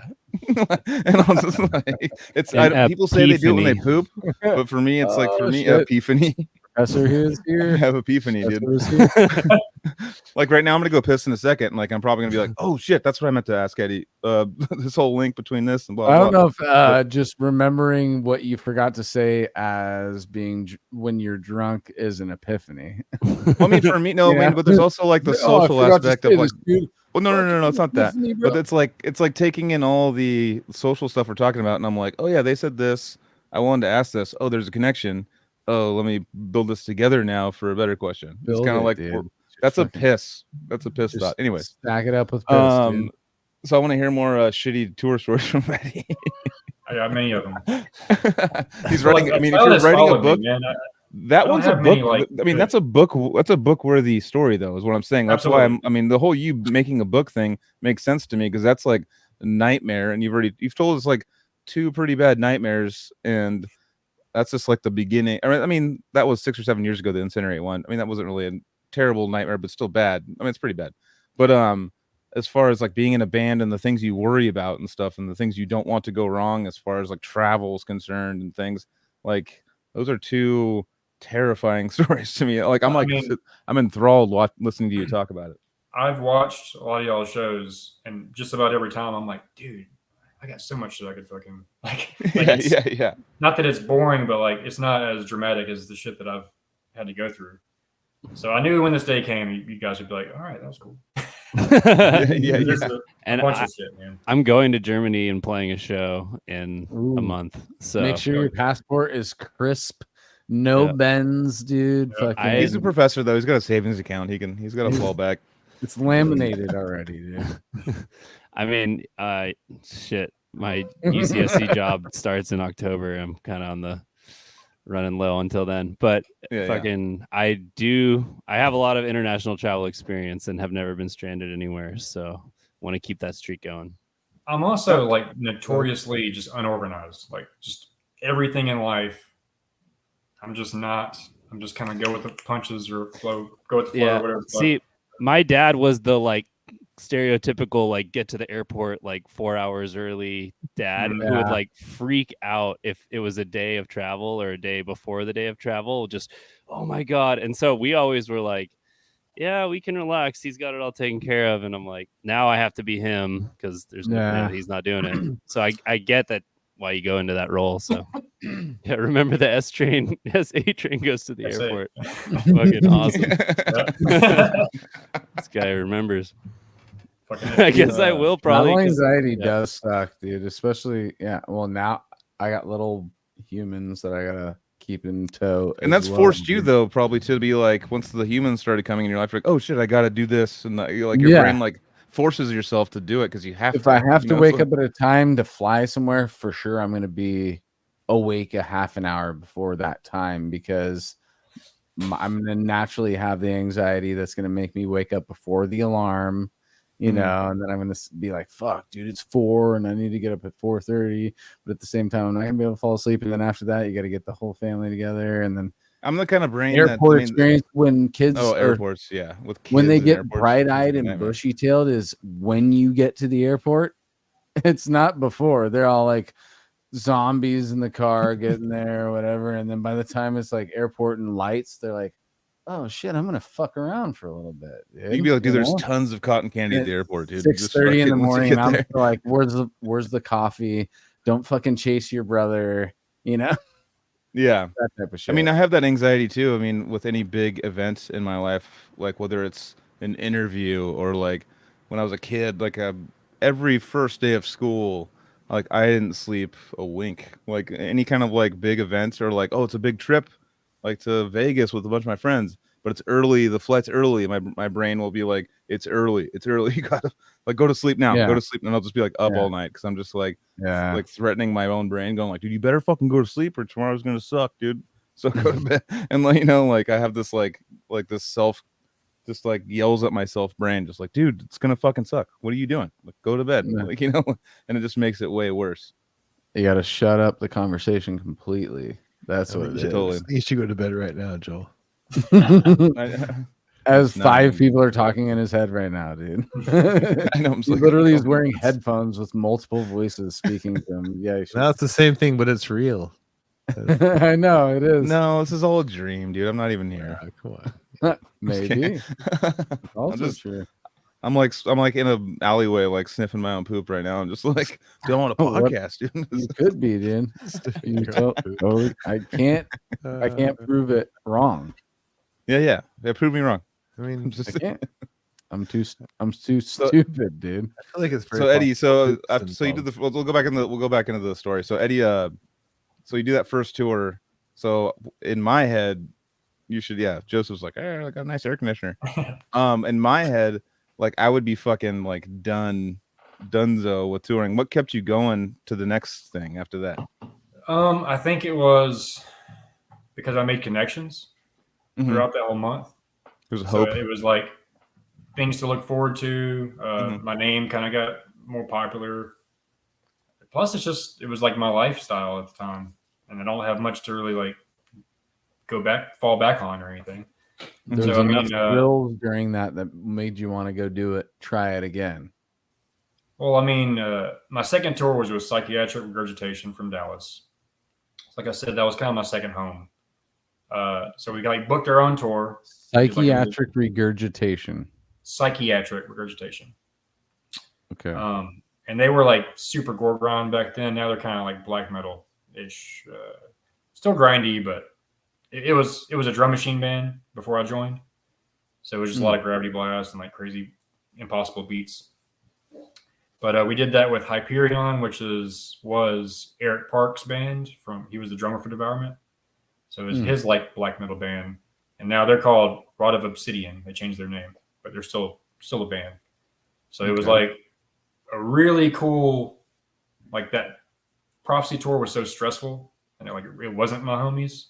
Now it was like my homies, and like it was a rough tour that like I can't believe we made it. The van kept overheating like every day. Like I said, self-book tour. Some of the shows were pretty kick-ass, but most of them were pretty weak. But we still had a great time. So that was like a experience in itself, just of a positive experience of friends. Mm-hmm. So, I mean, there's some stories in that one, but that one went pretty well. There's no one died or anything. Then I got asked to join I Wrestled Bear once because they were from Shreveport and they were like really popping off at the time. This is like when they really first blew up. Yeah, I was really into their but, first couple releases. I definitely they piqued my interest because I was a Genghis Tron fan. I was a Locust fan. I was all these like weird experimental types of groups. I was into a lot of, and then I Wrestled the Bear once, which is also they were a drum machine on proper releases, right? On the first EP. The first machine. EP.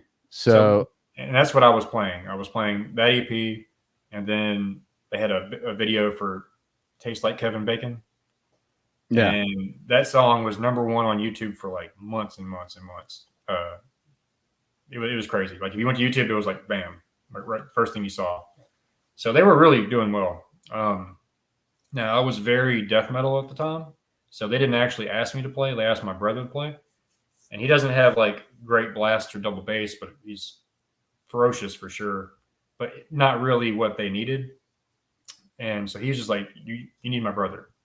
So I had a gig with my dad. It was kind of like I don't even know what you call it, bunch of covers, jam bandy type of shit. I don't know, but it wasn't metal. So they saw me play like not metal, and they knew that I could play like blast beats and shit. So then they're like, well, fuck, maybe this guy, can do it. We kind of hit it off pretty well, but I only had 4 days to learn it. So it was 6 songs in 4 days. I'm completely unfamiliar with the shit because I thought it was gay at the time. I just didn't like to sing, clean vocals or anything. And so we grinded it out for 4 days. What made it easier is Andrew, the keyboard player, was just like super familiar with the parts. So I'm always making eye contact with him, and he controls all the samples and shit. So a lot of those songs will be like da da da da da da whatever, and then sample, da da da da da, crazy part, sample. There's so many samples that even if you get off, once that sample hits, you're like, okay, you restart. So it wasn't easy, but I was able to pull it off, and it was a 2-month tour. All right, 4 days. Damn. Did it for 2 months. Just playing that EP. Yeah, that and that Tastes Like Kevin Bacon single. Oh yeah. How long did it take you to actually get like comfortable? Like 2 Hard to weeks. say. I mean, I was pulling it off by the first show. Yeah. But I guess, you get in that routine on tour. So a couple weeks, I'm guessing. Yeah. Feeling a little better. But it was, see, the problem that as I've gotten older and like I play bass now, and I was playing this shit way faster than the EP even. So the guitar work is like really crazy. So, I mean, he should just kind of set me down. Maybe he did. I don't know. But it was making it hard for him to hit all those fucking crazy licks because I'm playing it faster. I think that's what kind of pushed me out of the band is because I can't remember the guy's name. They had him forever.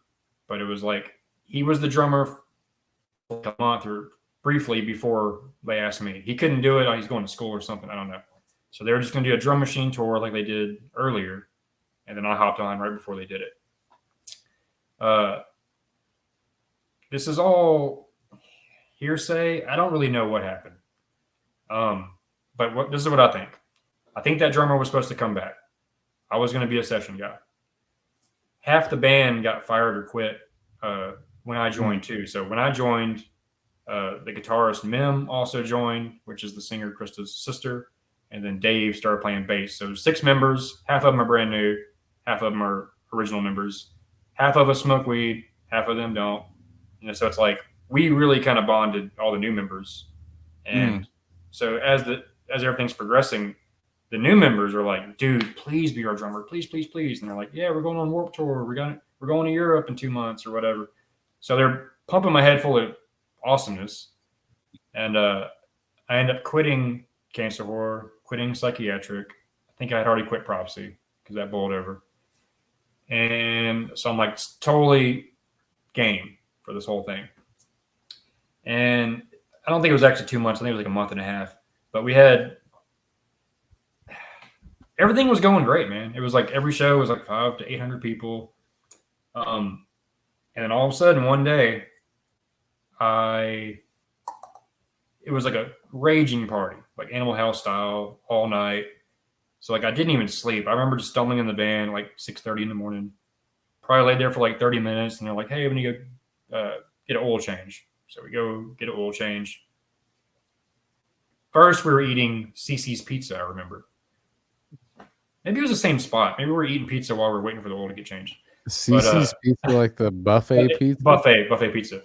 Yeah. So they didn't want us carrying any weed the whole time. So like every gig, we're just trying to sniff some out. So at this party, somebody had a blunt for sale, and I'm like, dude, fuck it. I'm buying this bitch. I'm tired of looking for weed. So it's like $5 on this little blunt. And so we're eating, and they go, all right, band meeting. And I'm like, band meeting? We never had a band meeting before. Got a blunt. And so they start talking about all this shit. They're not being direct. They're kind of talking about this. They're talking about the label not knowing that they had a new drummer. They were threatening to release their LP at like a demo level if they didn't, because they're under contract. So those guys are under contract. Now, this might be all bullshit. This is what Stephen Bradley's telling me.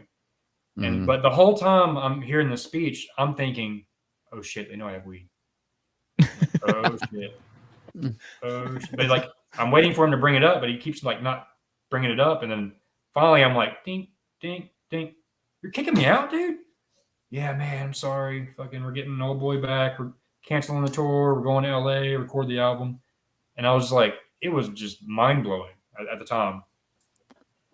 So smoked my blunt. It wasn't for the blunt. Good on you. It wasn't for the blunt. They decided to leave the tour completely. You think the blunt was something that was It had nothing to do with the blunt. $5. Yeah, I was Okay. gonna say. I mean, it kind of sounded like they were like, dude, this guy's a fucking weed smoker. He's out. So I think it was they were going to get the drummer, the original guy. They didn't expect me to get along with everyone so well because I'm like death metal dude. We're like Cancer War is like satanic-ish or whatever. We're somewhat serious. And but also it's kind of cool if you really go into it. There's some things about it that are rad. But I have a very silly side to me as well. So like the silly side fit in well. Everything was great. But I think what happened was maybe they got some shit from the label, but I think that drummer that they had is a little more, because I'm like spastic. I'm just, I didn't start playing to a click track, so I'm just kind of like, I didn't really know my tempos too well. And he's more of like a Meshuggah, pretty controlled mid-tempo double bass. But all the stuff that I was hearing on like what he had recorded for the album was like ripping ass gravities and double bass and shit. So they were supposed to go more like extreme, but they dropped me, got this dude. We're forced to record an album in like small amount of time. It really wasn't as good as it should have been. They saw tons of success. It's all good. But it would have been a different album, I think, if I would have been a part of it. But it all played out. They were on Century Media at the time, so like I got to go to Century Media office and shit.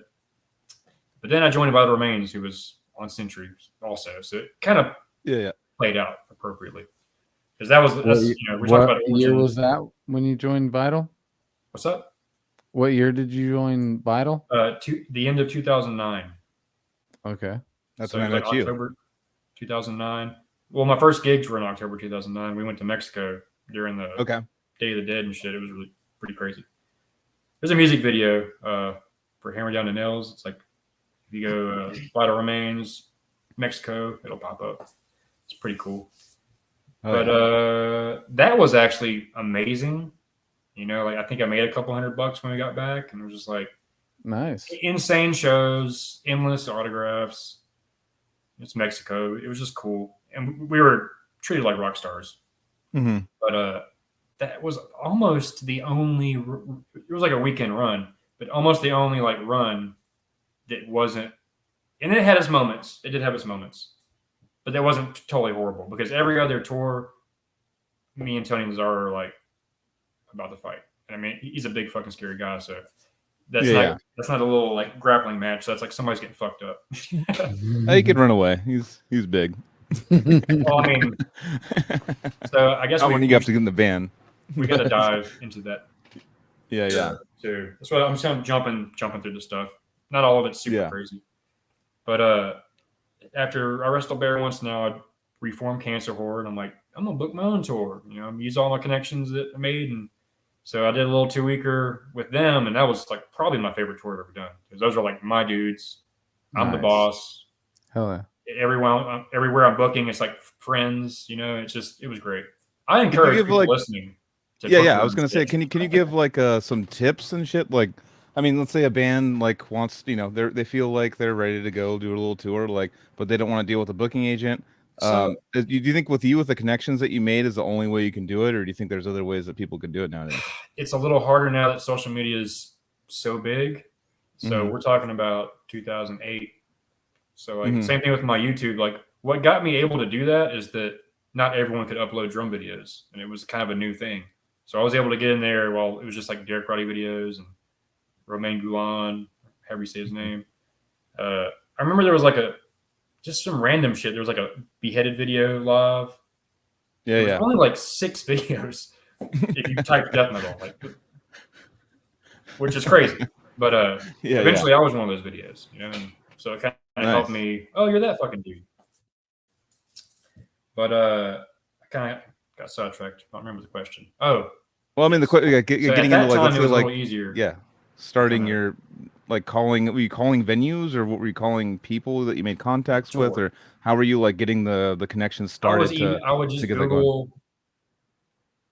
Well, it was a combined effort. So Court of the Villain was who we did it with. They were from Jacksonville, I think, Mm-hmm. Florida, somewhere in Florida. And so they kind of linked there in like North Carolina, Volume 11. I think we played there. Yeah, yeah. So they Definitely. kind of booked some of those. I booked Dallas and Shreveport and Mm-hmm. where the fuck else we played. So it was a team effort, but Yeah. you know, probably 2/3 of the tour is just like, please let us play fucking Hattiesburg, Mississippi at the fucking Dickhole fucking bar, like just somewhere to fucking go. Remember Baton Rouge? It was just like a house party, Dick hole bar. and just some kid's front yard, you know. But it was a rager, a bunch of underage kids drinking. It was like a kegger. Death Yeah, metal yeah. will find a way. No, Yeah. definitely. But it just kind of happened, man. Like I said, we were kicking ass then. We were hyper blasting and hair whipping and super intense. And I had cool drum videos because of my dude who was trying to be a director. So it was enough to make somebody go like, hey, I'll book those guys for fucking $50 or whatever it was. Probably no charge. Yep. But it's still like that. I remember that being just a fantastic time.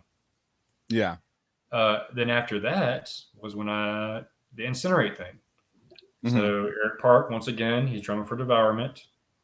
They're on Brutal Bands, which is no longer a label, but it was kicking ass at that time. Scott from Incinerate ran Brutal Bands. Mm-hmm. Devourment's on Brutal Bands. So basically they asked him to do this Midwest tour. And same kind of thing. Eric's a sick drummer, but he's not like a fucking Darren Seska style shit. I hadn't even heard of Darren Seska at this point. I just met him in Chicago for the first time, by the way. But so I had that Brutal Domination tour that they put out with the E-Myth and Internal Suffering. Like, so it was a kind of a crappy DVD, but anyway, I had that. And if you're not familiar, like their first album's kind of like, I don't know what to relate it to. It isn't Darren Seska style drums. It's like deicide kind of, Yeah. you know, bomb blasts. So I'm thinking it's just some old school bomb blast, and they sent me the second album. And it just was insane. So I didn't really think I could pull it off. Tried and tried and tried. I talk about it on one of my episodes of Hired Gun, but that's just like really fucking hard. They went years and years and years without anyone even attempting their shit. Mm-hmm. But anyway, made audition video, got the gig. They flew me out. My first episode of The Hired Gun talks about this whole thing. This dude Isaac, so he was the bass player. Ian's in my thoughts right now. I was just waiting for a time where I could drop a Pillory reference because that shit was crazy. That was too. Darren's band, right? That was on Unique Leader. Yep. Yeah. Okay. Anyways, yeah. I'm not even familiar with them. Pillory? Yeah, they was. Bro, dude. I mean, they weren't that big. They was kind of like when we were like Otis was dropping stuff and Pillory was like a brand new band. It was Darren's band from Goratory, and we were like, oh, dude, we gotta. Huh. It wasn't It like was literally like Darren's first, like solo thing that showed like his.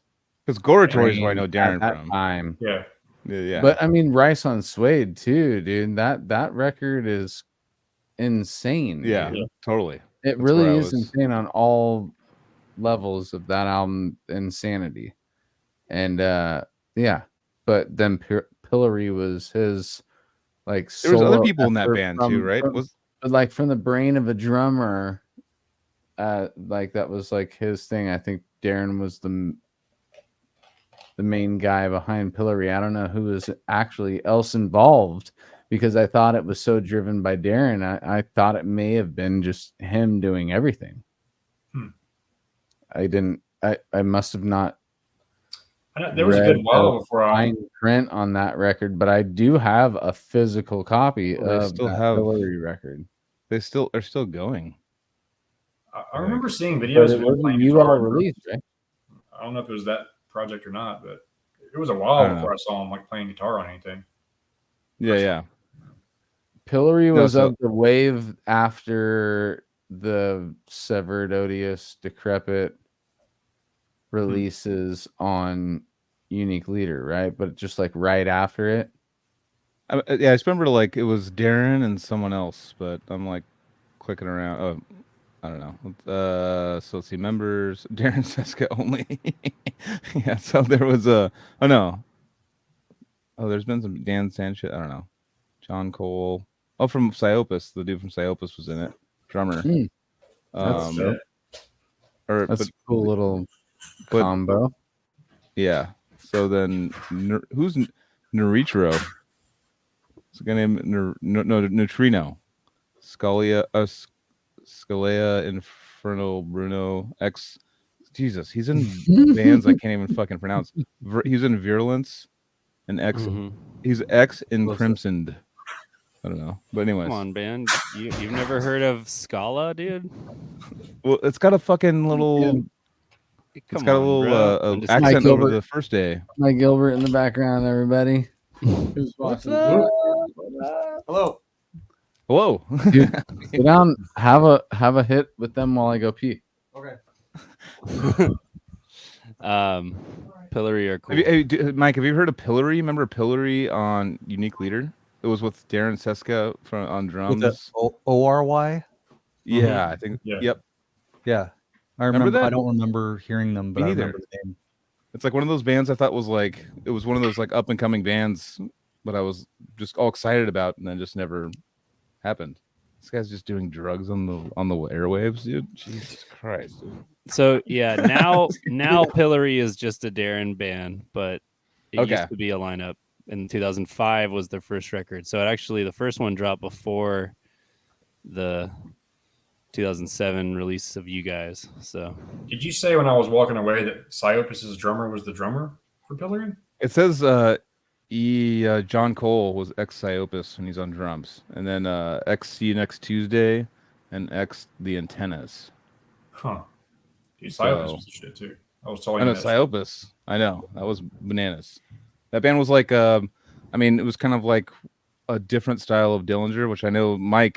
Props to Mike, because Mike will play on his channel. He'll play like death metal. Then he'll play like full Dillinger songs, and I'm like, that catches me by surprise. You playing like 43% Burnt and a couple other songs on that album, and yeah, that's kind of Psyopus was that dude. We got to get him on. He was the guy.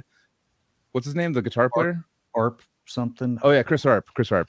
Yeah, so like he won the Guitar Center like best guitar player competition. I remember when like right after Psyopus broke up, because he would just do this fucking crazy. He would do these full songs in Psyopus that were no pick, just like all tapping and like insane shit, and just had a really trippy psychedelic way of looking at the guitar, kind of like but with that Dillinger style going to it. But anyways, that was one of those bands that was just like, what the fuck is I don't even understand what's. And they had these live in Metal Injection videos where I get to show him they were just crazy. They weren't just sitting there going like they were just fucking throwing their shit around and like just seemed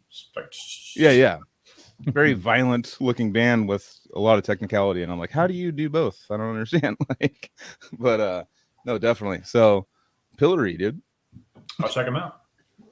Sounds pretty I don't know what they sound like. It's got to be good. Yeah, for sure. John Cole. Okay, Greg Herman was a sicker. Oh, Greg Herman was sicker.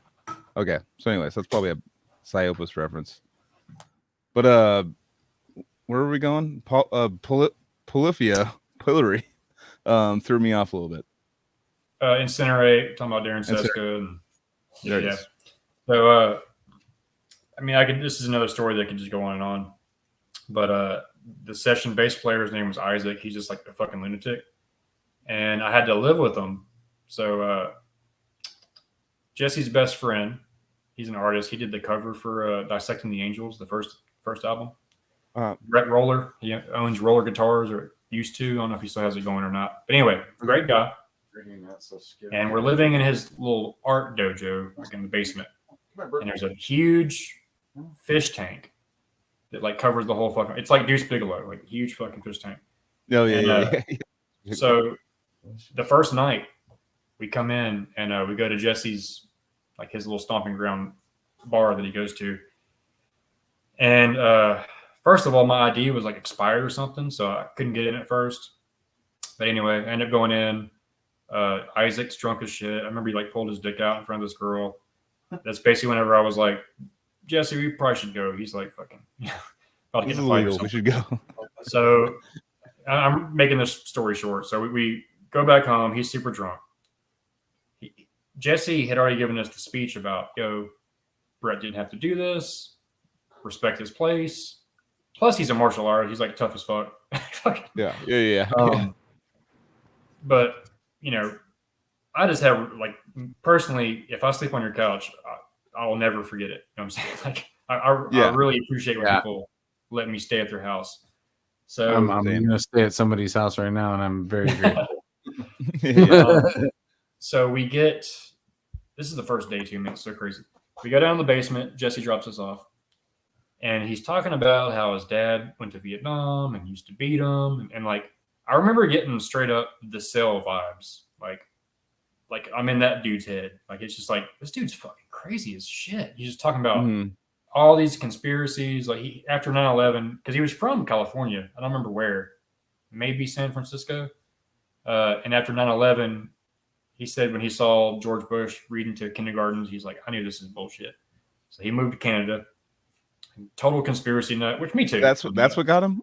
That's what he says. What he says. I guess he had the jump on us. Once he saw that, he's like, "Oh, this is bullshit." So anyway, he's just a nut, and I'm like I said, I mean, that's all I do is listen to fucking podcasts about Bigfoot, Mothman, and fucking aliens and shit. Like, I love that shit. Yeah.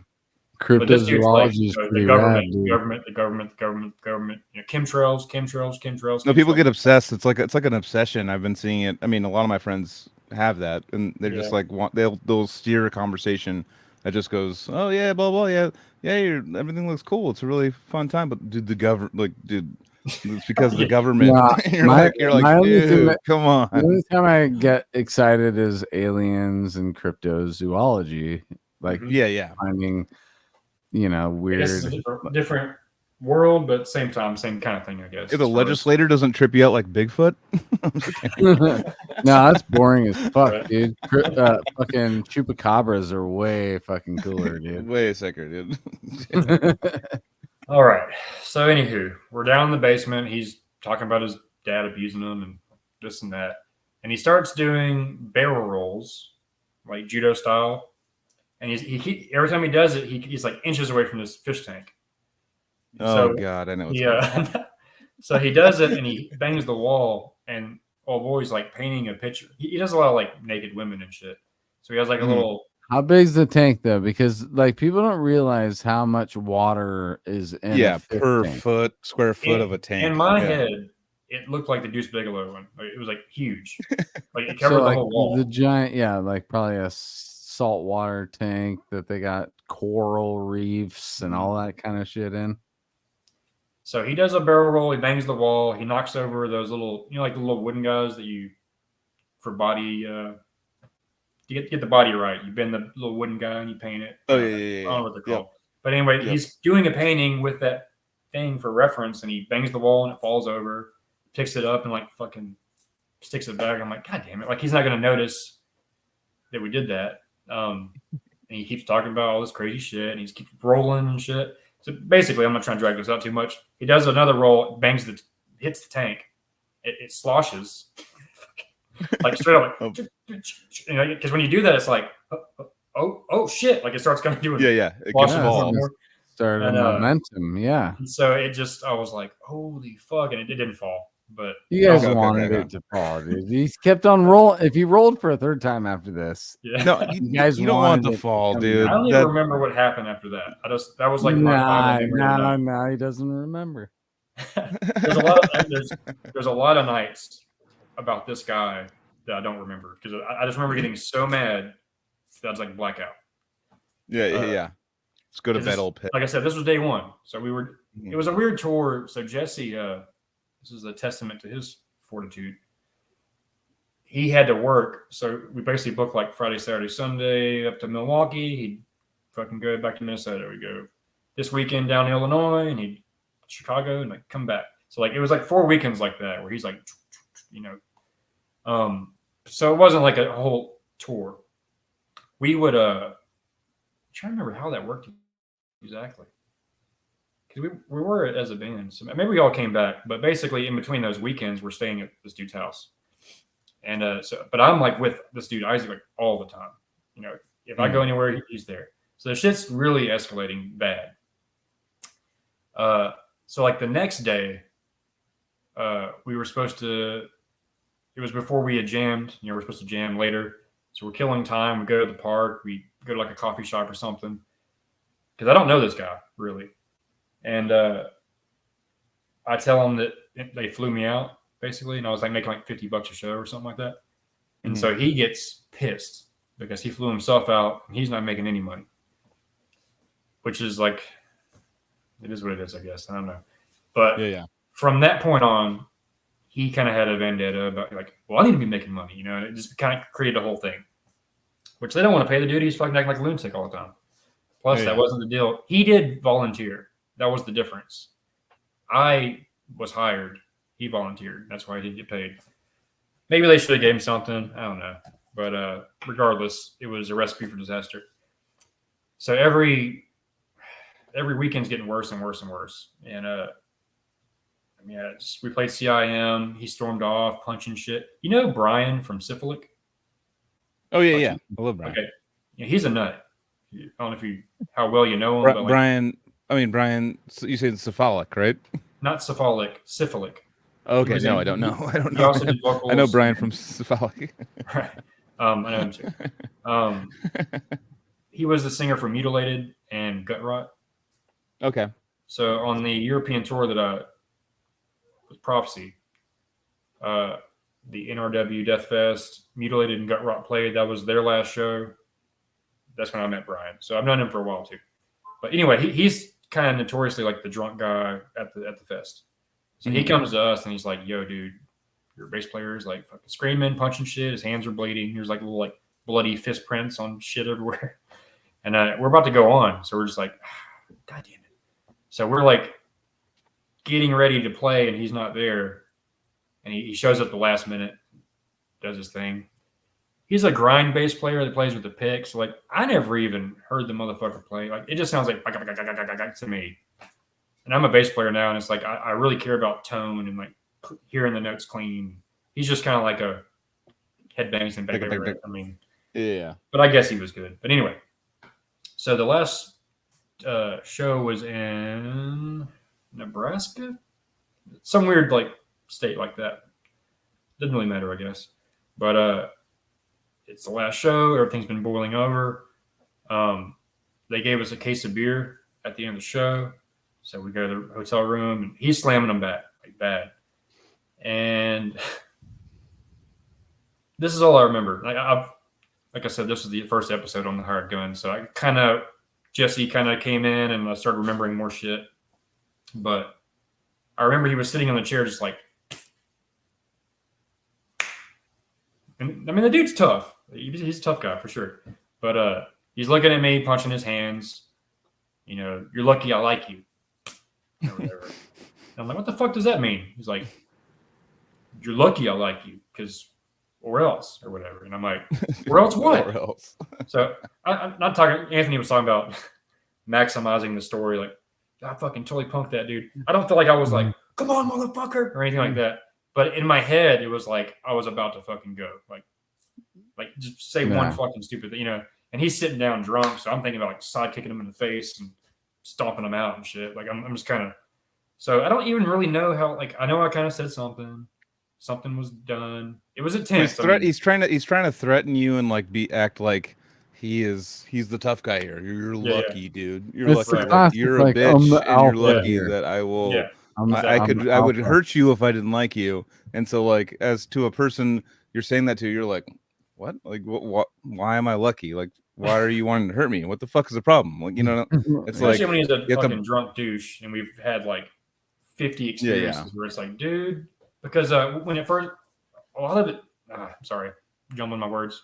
Go for it. When we first started, there was that incident with the fish, and then it was within that first week, like 3 or 4 days in, maybe that fucking second day. Honestly, it might have been the fucking second day.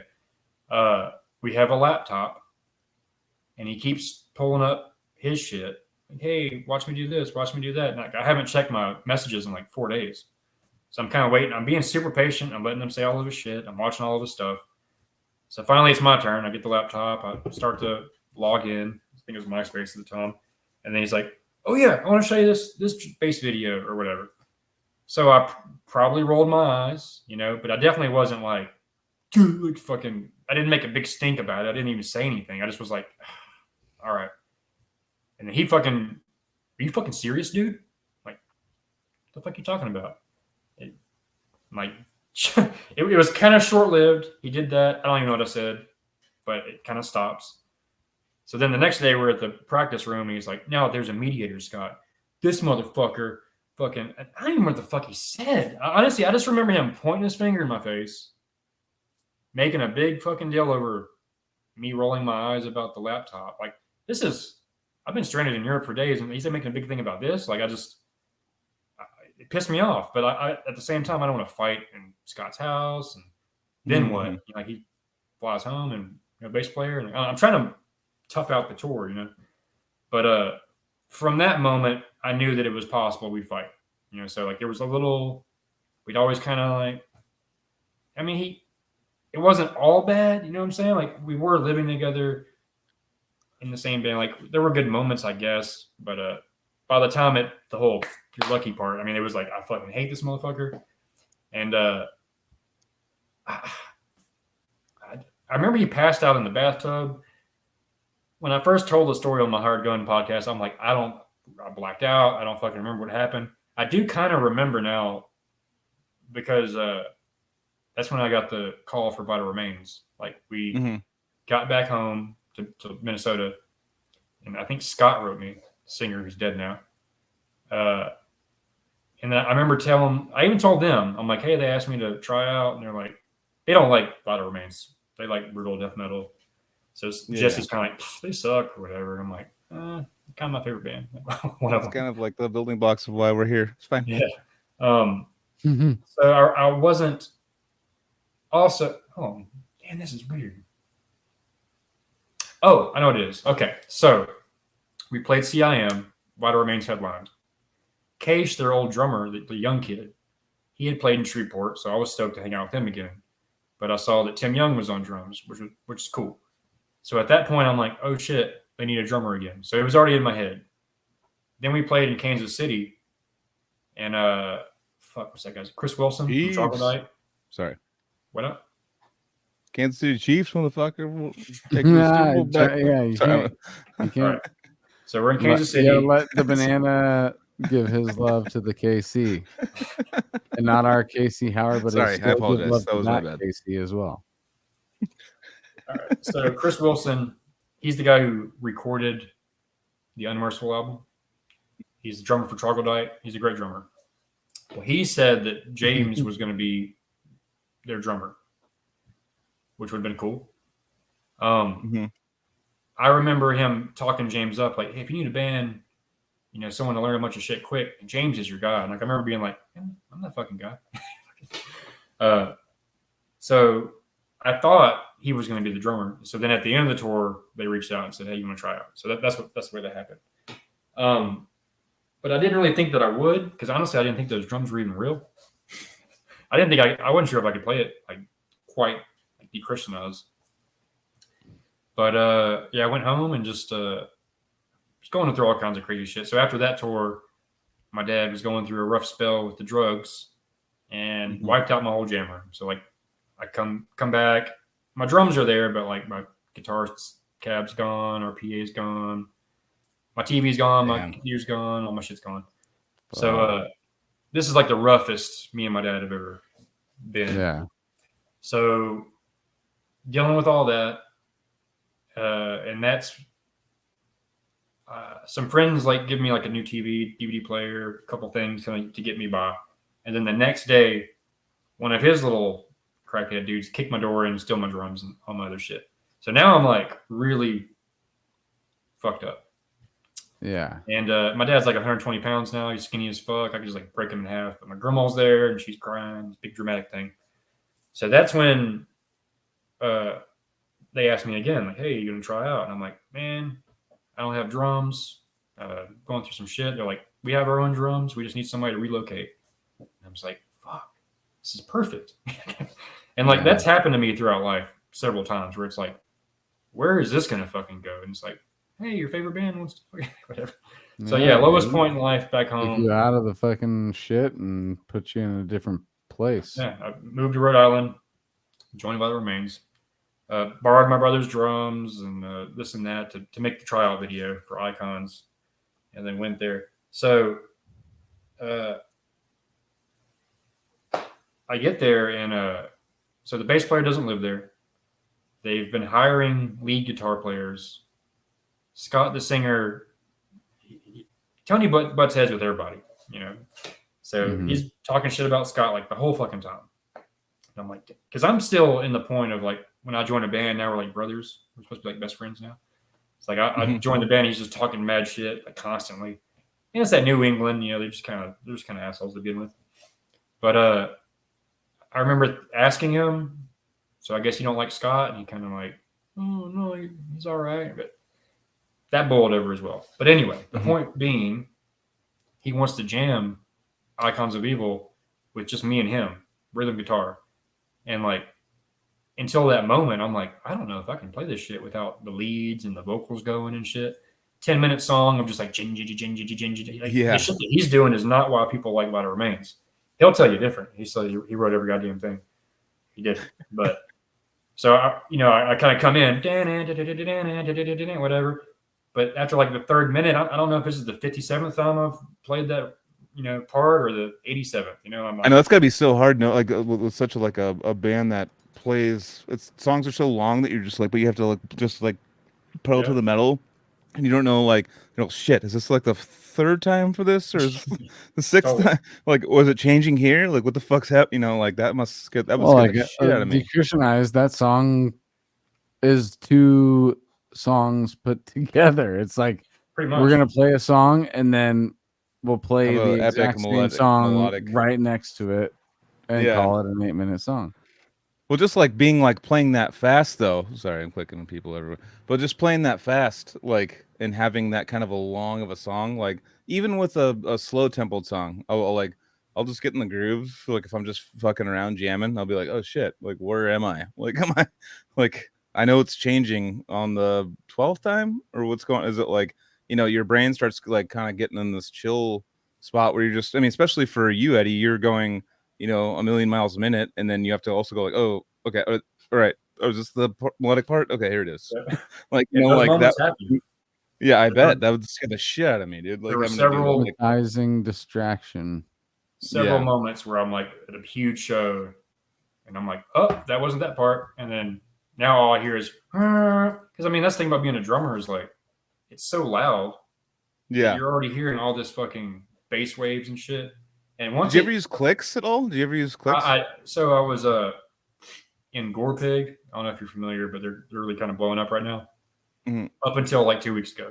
So that was my first time using clicks. Okay. Did that help? Did it help you? From someone with no click. Yeah, no clicks your whole career than to clicks. It was harder than I thought. It depends on the band. So in their case, I think it works. But at the same time, I don't really like seeing I'll tell you a good example. There's a million of them. But the bands with the drummer that played at the click and it sounds just like the album every show, that's fucking impressive. Don't get me wrong. Yeah. But it loses something. I catch myself just feeling like that extra energy is not there or something. Mm-hmm. Yeah. So, especially with death metal, I like to hear, a riff slow down and speed up. Sometimes you're like, there's an organic kind of thing that happens when you jam a lot. And I kind of like that, which I'm just becoming an old school guy. I was young in the scene for the longest, but bands are kind of going back to that. It got to super tech, and now it's going back to old school death metal. Yeah. Which is kind of weird, but That's No, I mean, I it's kind of think like people I think go it's- back. They go backwards. Like people have Yeah, I different was gonna say it's hairstyles from the natural. 80s. I like really people wear think that old like bell bottoms and shit. Like we go in loops. I've done this so many times, but I really truly believe that like pop culture or just like how things work and how our brains work is we like keep looping backwards and just like sweeping through it and making sure we got all the dope shit, and it becomes like, the 50s was a thing and the 80s and 90s, it's like there's this 30-year, 20-year like loop back that we keep doing, and we're starting to do it with the 90s again because we're 3 decades later. it's like the new metal. Like there was the Sick And, New like, World. Yeah, they like had that fucking did like sold out immediately. Like it was, and supposedly like, from my friends that went there, it was like literally just people just living in that little decade they had. Like they were dressing like they used to dress when they were kids, and just kind of like feeling like, oh, this is what I used to do. It's fun or whatever or something like that. And it starts like. It's like a certain saying for me. Like I'll say a certain thing. Like I think it's a joke. I'm like, "Oh, word, dude," when I was younger, and then before you know it, I'm like, "Word" to everything. Word It's like word starts as is like so a natural. yeah, it starts as like a So joke. natural. Like it was like word when it first happens in like 2008 or 9, and then like next thing I know, I'm just like, "Word, dude. All right, well, I'll see you later." it's like part of your normal part vernacular. of our lexicon. Yeah. All of a sudden, it just takes over and you're back. Yep. Word is such a natural thing for somebody to say to me, and I know exactly what you're saying. I'll just say word. That's all I'll say. I'm like, word. All right, man. We'll talk to you later. When I was first starting it, I was like, word. I was like trying to be like hip or cool and ironic. And now it's like, oh no, that's now my language. Humans are lazy as fuck, dude. We just want to find like the one thing that like works for so many things. Fuck is a great example of that. Word is working its way to fuck, but it's not ever going to get to fuck. There's so many more definitions of fuck than there is for word, Word. Yeah. Fuck. Well, should we keep up the stories, man? Let's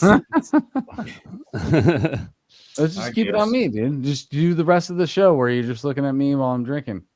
Fucking guys. Let's work. I just told Joel I know how to do this. Joel, as soon as I started on the word, he was just like, "Yeah, dude, I can go pee." And Casey's like, "I've been." I was about to say, time, "Can I dude. kiss Casey's ass for a second?" Then he was gone. I'm like, "Oh well." He'll be back. As soon as he comes in, actually, it'll be better wait, without let's him. make a pact right now, Eddie. As soon as Casey sits back down, no matter what we're talking about, okay, it could be me talking about my relationship with my grandmother. If I am deep about it, it doesn't matter. Cut me off as soon as that man sits down. You give him his flowers immediately. All right. Let's just let's just shower him and see what he does, dude. Because he'll probably have a probably panic just leave attack. again. He'll probably just stand up and walk away again, dude. I guarantee. I really want to see what he would do though. Like as soon as he sits down, we're just like, Casey Howard's the best, dude. I'm gonna be like kind of rude to you too, to make it even more like drastic. Like, yeah, can I slap you right there? Like, fuck whatever you're saying, Anthony, dude. Who gives a shit about your fucking kids, dude? Casey Howard, dude. Yeah. I want that to be like something like that, dude. Totally. I just want to see his eyes go, what the fuck's going on right now? Well, now I want him to. These guys are peeing a long time. All right, either way, it's. Are we in Vital Remains? Right. Yeah. Okay, I don't know where we left it. I think I was talking about like fucking up. Yeah. Whenever you fuck up and you're just like blasting and you're kind of like, this isn't right. And some bands are like, in my opinion, if the drummer fucks up, the guitar should like, it's easier for the guitarist to go, oh, he went into that part, than for me to go, oh, he went into the part instead of the part. Like it all sounds like when you're going like, you got your sound waves, you're thinking about the riff that you had. where did it go wrong? Where are we at now? And you're like, oh fuck. If they would just go to where you go, it fucking make a lot of sense. Yeah. But Vital Remains isn't one of those bands. He just looks at you, cusses you out, screams at you, and you're just like, fuck, this sucks. It's we've had those discussions many times, dude. Getting lost on stage is the worst feeling. Yeah. It is it's the biggest nightmare, dude. Can I stop you right there, because you're kind of boring the shit out of me with that story. Sorry, dude. Casey, can I kiss your ass for a second, man? Just want to say, can you hear me? Oh, Casey? yes. Okay. Okay. I want to say, when you joined Decrepit, that was fucking amazing. I was definitely like, who's this fucking guy? Oh, and that's how I heard about Odious. Thanks, dude. And another quick question. Did you write guitar at all on the first album you were with on Decrepit? Because it had that Odious sound. Oh, on Diminishing? Yes. No? Okay.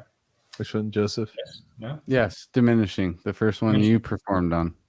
Oh, yes. I wrote, I think I wrote a song on that. What was it? Dimensions Intertwined. Okay. I mean, that sound obviously changed dramatically, so I don't know if you had a part in that. But anyway, I'm just saying, like, at that point in time, you were the dude, man. That was very cool shit. Oh, thanks, I did get to see you play in Worcester when I first joined Vital on that Vader tour with the Vogue on guitar from Decapitated. Nice. Yeah. But I wanted to say real quick, you brought that up about Decrepit, though. So the change in sound from Decrepit, though, was all Matt, though.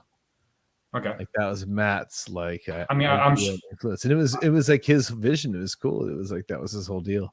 But yeah, I just I was like, oh, it was really interesting, because it was like I came in and like learned in Time Begins like the drums like verbatim, like as best I could, and then Matt like wrote new shit, and he's like, okay, learn these drums, and they're like completely different. Like I was like, oh, okay, wow. But it wasn't like, it's really interesting, because it's like I was in it, so it's like, but like, yeah, I was basically playing what he wanted me to play, and it was fun. It was some next level shit, dude. And I saw you at that show. I was super impressed. Thanks, appreciate I met Matt that day, and then the Summer Slaughter tour where I met Joel. That's when Samus was playing drums. So like they were kind of like, there was the other dude that was in the video. Samus had just came along. Great. Like they were really juggling, like, who the fuck's they gonna be or whatever. Yeah. And Samus we played some shows where he was playing bass for Good Horror. That's when I first met him. No, yeah. And everybody's like, yo, that fucking dude's the shit. I'm like, okay, whatever. Looks goofy to me. And then he came to Decrepit. I'm like, holy shit, that dude is legit as fuck. What a great guy. I mean, he's great. Dude, yeah, Casey, first of all, I want to applaud Casey. We made an experiment while you were gone, because Eddie wanted to, give you some praise, and I know how you take praise on this show so well. He's like Mike Gilbert. He takes it like Mike Gilbert. Yeah. So we had set up a thing while you were gone. I said, no matter what we're talking about, dude, as soon as Casey sits down, just start showering him with your compliments, dude. Really? Yeah. And I said, it doesn't matter what we're talking about.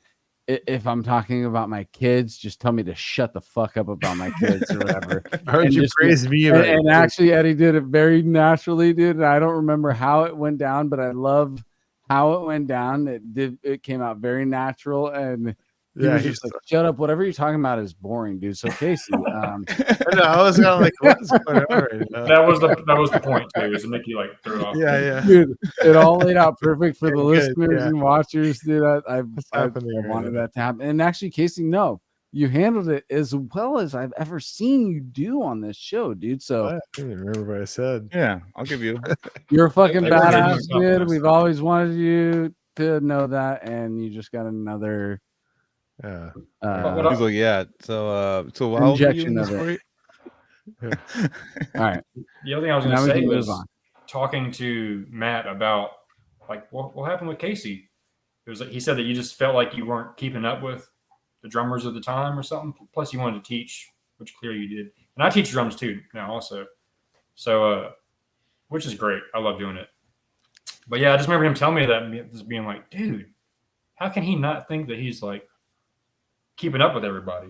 Because you also had the aggressive style too, where it wasn't like controlled double. Casey was keeping up with everyone. He was definitely keeping up with everyone. It was I think I just got like tired of. you got over it. Just kind of Wasn't like like tour. that Casey never lost it, dude, for sure. Well, yeah, no, it was just like I got super burnt and like I could tell the practices back in the day. You're like they used to like be fun, and you were just kind of like you being having a good time. Then you're just kind of like, this is like way too much work for like touring. Touring is Yeah. rough, you know, Yeah. for like a band, and like even a band of that size, like, you know, it's like we're coming up and we're doing our shit, and it's like, you know, you're like roughing it, you know, and so like it was just like I kind of like I was like lonely and shit, and just kind of like roughing it on the road. Yeah. It just wasn't for me, you know. Like so, like the road is for some people. They can like have a job that lets them tour or whatever, and they can go out and do their thing, and they have like a, you know, like a partner that they're with, and they're happy, and it's all good, and they have a situation where they can go tour, and it's no big deal. I've never been able to like have that. Like it's always been like when I tour, it's always like this kind of like chaotic, like I can't juggle like a good job or like life and touring. Like it's, and a lot of people have that. That's just it's the majority of people. Dude. Yeah, exactly. Yeah. So that's more what it was, and like but I love Matt and I love Decrepit, and it's all good, and you know, like we're friends. We're Most great definitely, friends. dude. Yeah, I mean, like we just had Matt on Joel's birthday episode. Yeah, I like, just saw last him, week. you Yeah. know. shout out to Risha, by the way. We had a fucking blast with Risha this last weekend, dude. Casey and I got to have some drinks with Risha and catch up with him. It's He's so fucking fun, doing so awesome, dude. He's a He's the handsome man Well, yeah, at Risha. his age, dude. I just want to give him that, dude. So shout out He Risha. one thing Risha does, and Yeah, I'll you know, I love the guy. He's one of my favorite human beings on planet Earth. He like commits to new styles. Mhm. So he was like when I Well, first his met new him, he was a style's death metal fitting, guy. dude, 'cause I don't he's know. a I'm saying, but handsome they're man. always on the cutting edge because he's a good looking guy, anyways. So fuck him. All right. So so he's hot to the women no matter what. But he was like, Risha. I need to change my style. I'm like, oh, okay, dude, whatever. But like it went from like to the death metal guy to kind of like the like newer, like, you know, get his hair like, you know, like with like affliction shirts. He And looks then, like you Bruce know, Wayne now. yeah, now it was like literally swarm. I'd go to meet him at the bar, like, hey, you'd be like, meet me at the bar, and it'd just be like 9 women around him. I'm like, cool, dude. Why'd you have to change your style? And then now he's like in a fucking Risha- 3-piece suit everywhere he goes, and he's like, Risha with like, rips, he's dude. all, what up, dude? I'm just like, dude, you don't need more, dude. It's gonna cause more problems for Yeah, you. dude, Stop. that's just how It's like let that's him- like a let woman him rock being his like, style, that's like a fitness model being like, dude, I need to change my style and start showing more flesh, or I don't know, I need to get more attention. I don't I'm like, think dude, he you're was already flashing at you're in a- all. He was just dressed nice. Had a fucking See, you're nice checking him watch out, on. dude. He even got you, dude. He even got It you. was dude. so fun. Dude, he totally pulled me Anthony in, and I and dude. Risha, we had a No, good he's time. just I'll a let very Risha attractive pull me in man. every time I hang out with him, dude. Yeah. No, I was like, dude, really? Like, come on. Like, back when like I was like a fat like nobody. I'm like, dude, you don't need to change your style. Like, keep being death metal. Like, don't get like hotter for the women. Like, I have 0. Why so not? Just don't. Why not?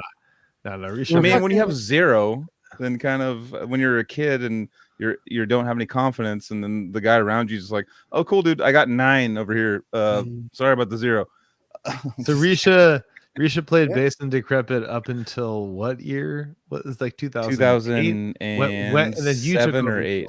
and bass on Decrepit. It was 2000. It was the Black Dahlia tour. Okay, that was the first. Oh, okay. So the I think it's 2007. January or February. I love Risha, by the way. I'm just joking. Oh, trying to give him Risha. shit. Oh No. yeah. Dude, if you're a fucking stud, fucking go out and stud, dude. Yeah. That's what I'm But saying. what if you're ugly and do you go out and ugly? I'm sorry, dude. I'm not saying that. I'm just saying Reese is a stud, and if he wants to go out and stud, he can stud. No, I know.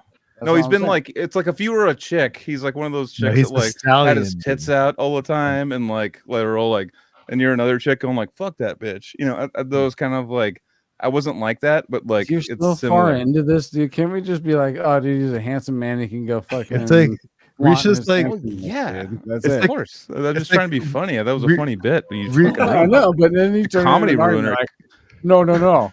Anthony is comedy cancer right now. I'm just saying. Oh that shit, you're a cancer whore, dude. By the way, let's take it back to our guest. was. here. Oh my god, that was a Oh good wow, fucking what a turn back into turnaround. things. So, He's all okay. So we're back in 2006 now. Cancer horror. we created that term. So that was not when I Googled cancer horror in 2003 or whenever the fuck. It was just like a CNN post of like blah blah blah cancer da da da da horror highlighted. So now we're in the Urban Dictionary, and it basically means somebody who's entertained by disturbing things. Like the example is like, hey, did you hear that Casey was in a car accident? I'm like, that's funny. That's a cancer horror.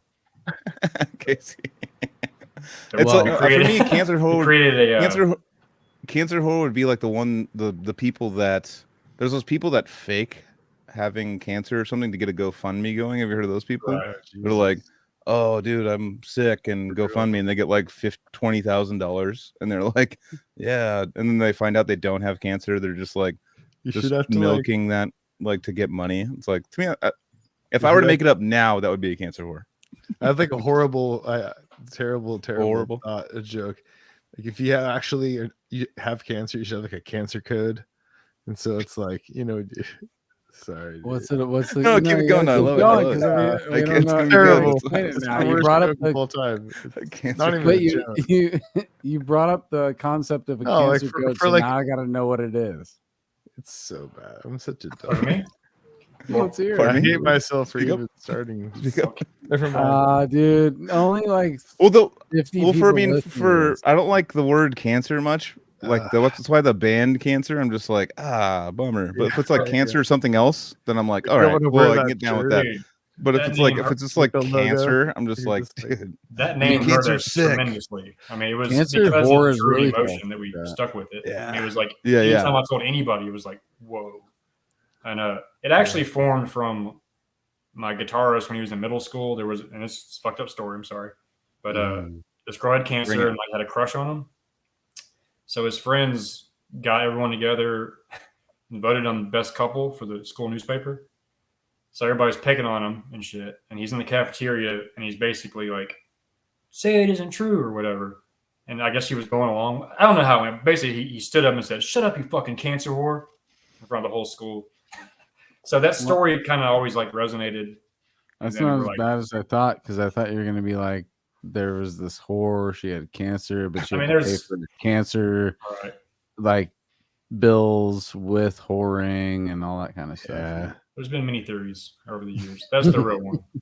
And then we Probably That's created HIV where I've causes been this whole time was like a cancer. cancer whore would be like a prostitute has to fund her cancer treatment with it's like a really shitty Breaking Bad. brutal. Yeah. Like he's got cancer, or he's It's got, like a show he no one smells wants to meth. watch at all. Which But it's I like, just finished whore Breaking out. It's like you'd be like watching it, going like, oh, like just to fund the treatment through prostitution. Anyway, this is That's some dark shit. This this is dark. We've gotten on the whole podcast. I love it.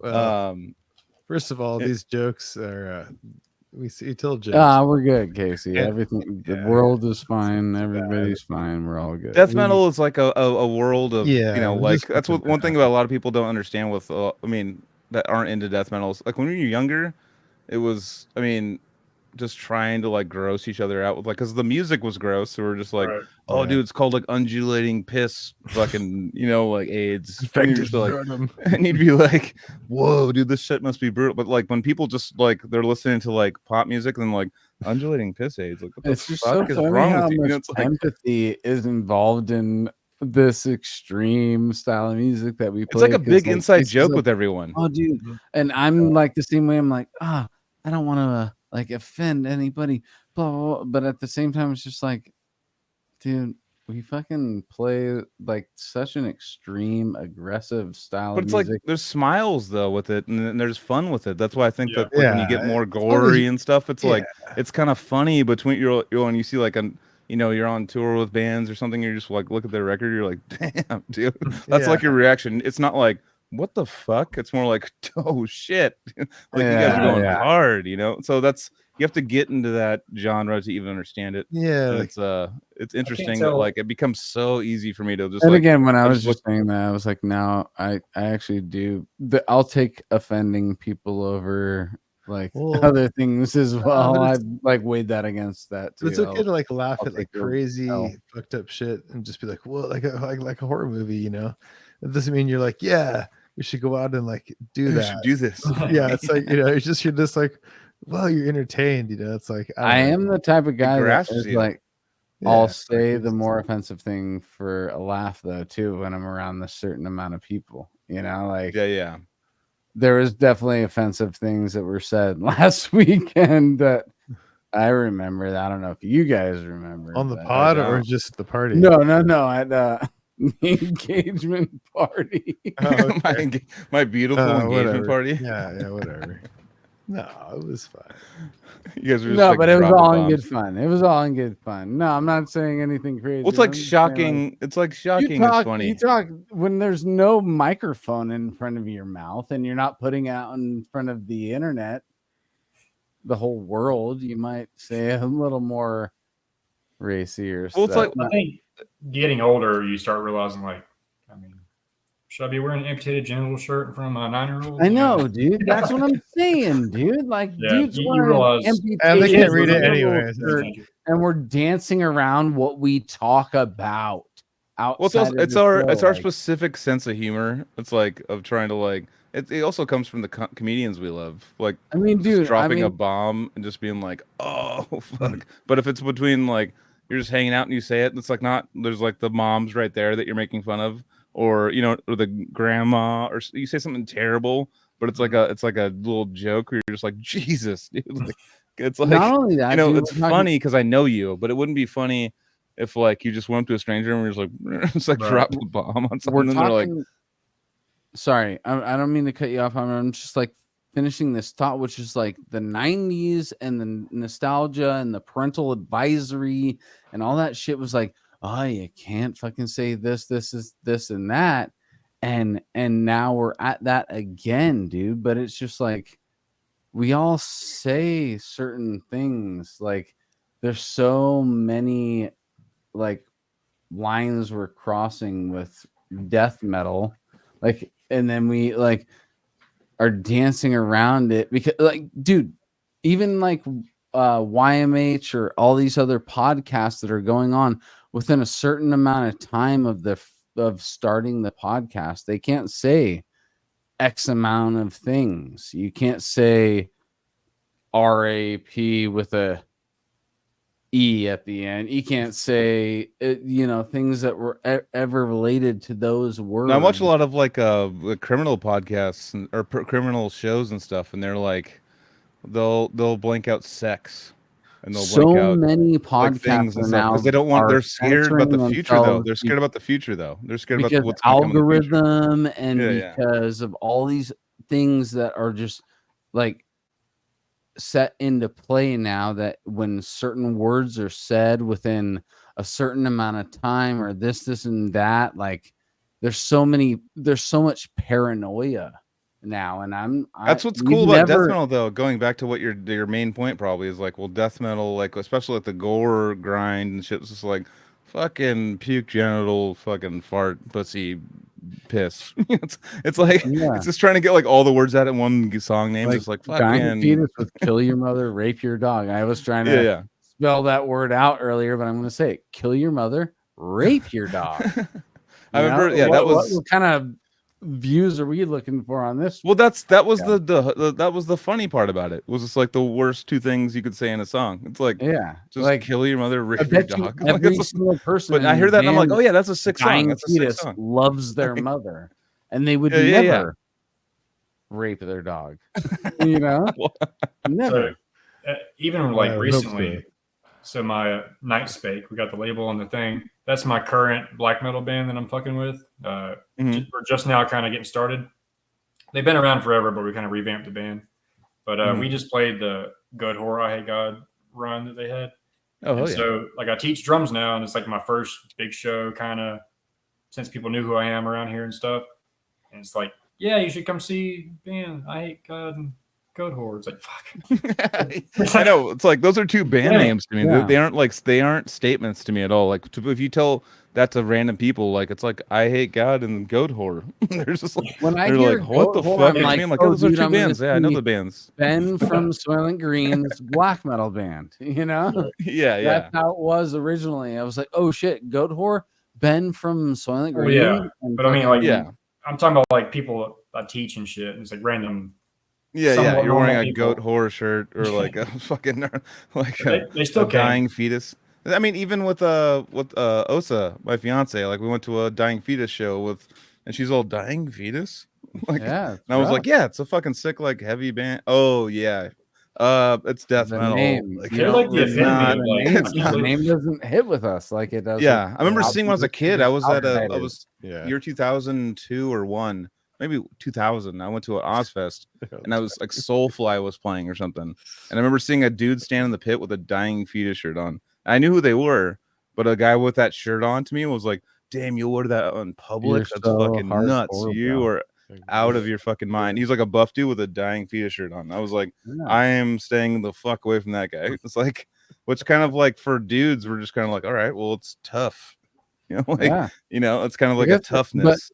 In reality, it's like it doesn't. It becomes Like a just corn shirt love wouldn't scare thing. you. A dying It fetus becomes shirt a would scare love thing. I think that like you. after all these years of being a part of this, it's never been about being tough.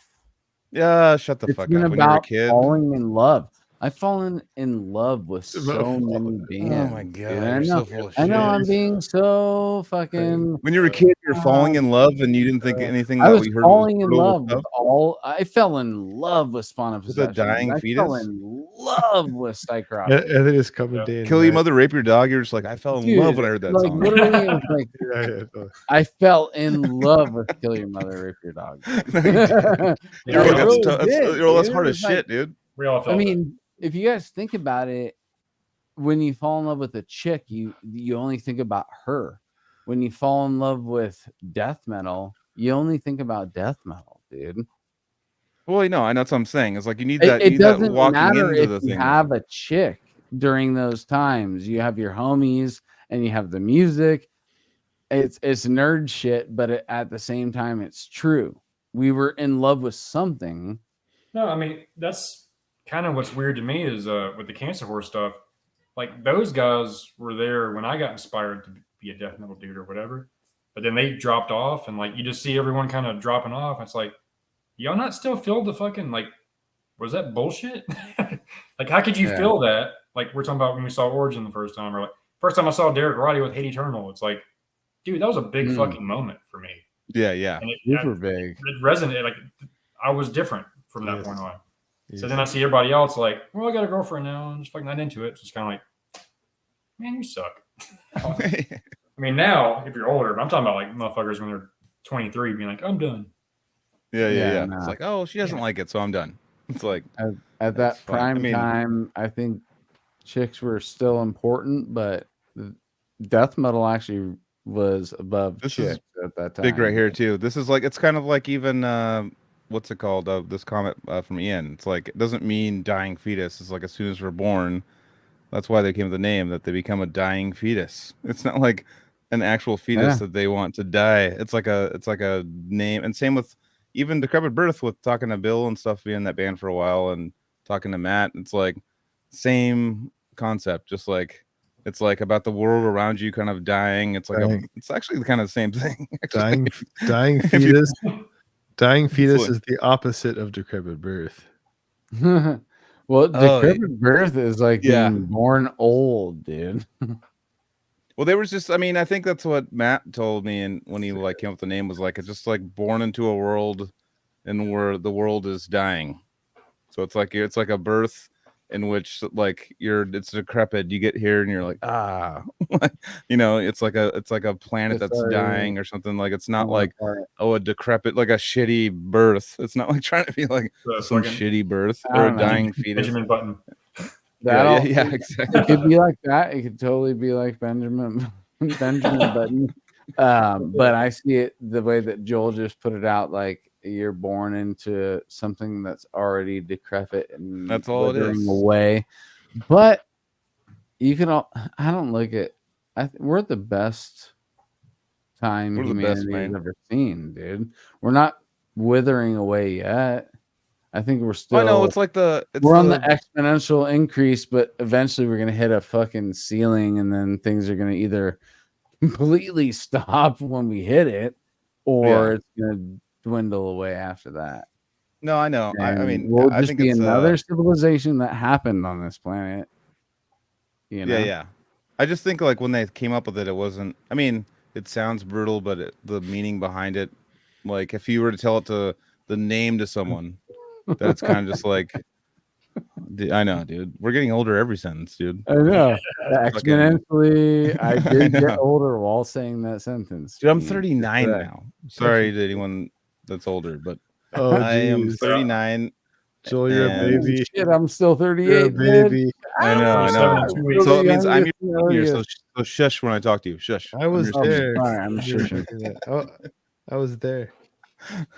But hey, Eddie, did we get into when I took that long piss? Did we get to Summer Slaughter? Because that was I just saw we were on the Summer Animals Slaughter. Leaders tour with us, right? Wasn't that the tour? No, we didn't talk Yeah, about 'cause that. I just And saw them. honestly, my I head just is saw fucking them. killing me.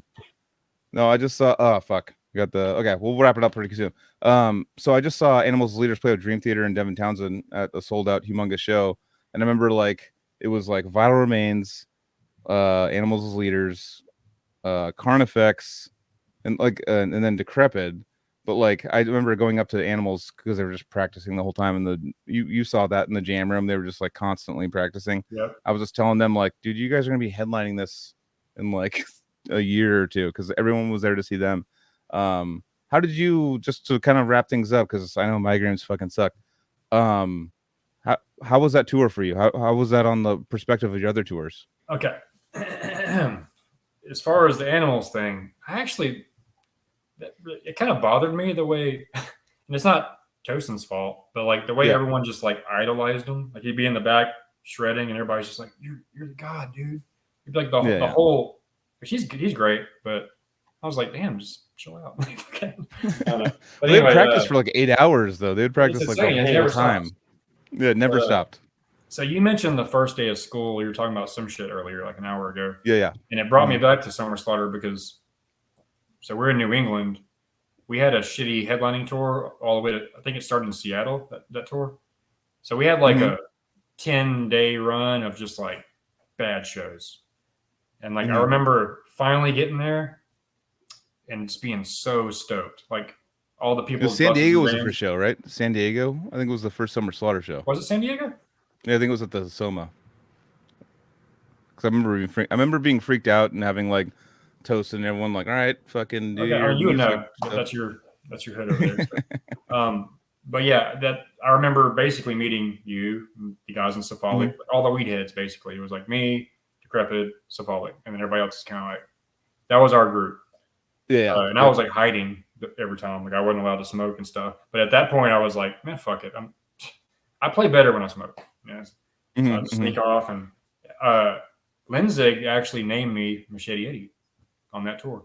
Oh shit! Yeah, okay. He kept calling me Machete. And then I was like, oh shit, I never realized Eddie was in Machete. And then after I came back home, I started doing Metal Monday. So Machete Eddie's Metal Monday. Did that for like 6 years, so the name just stuck.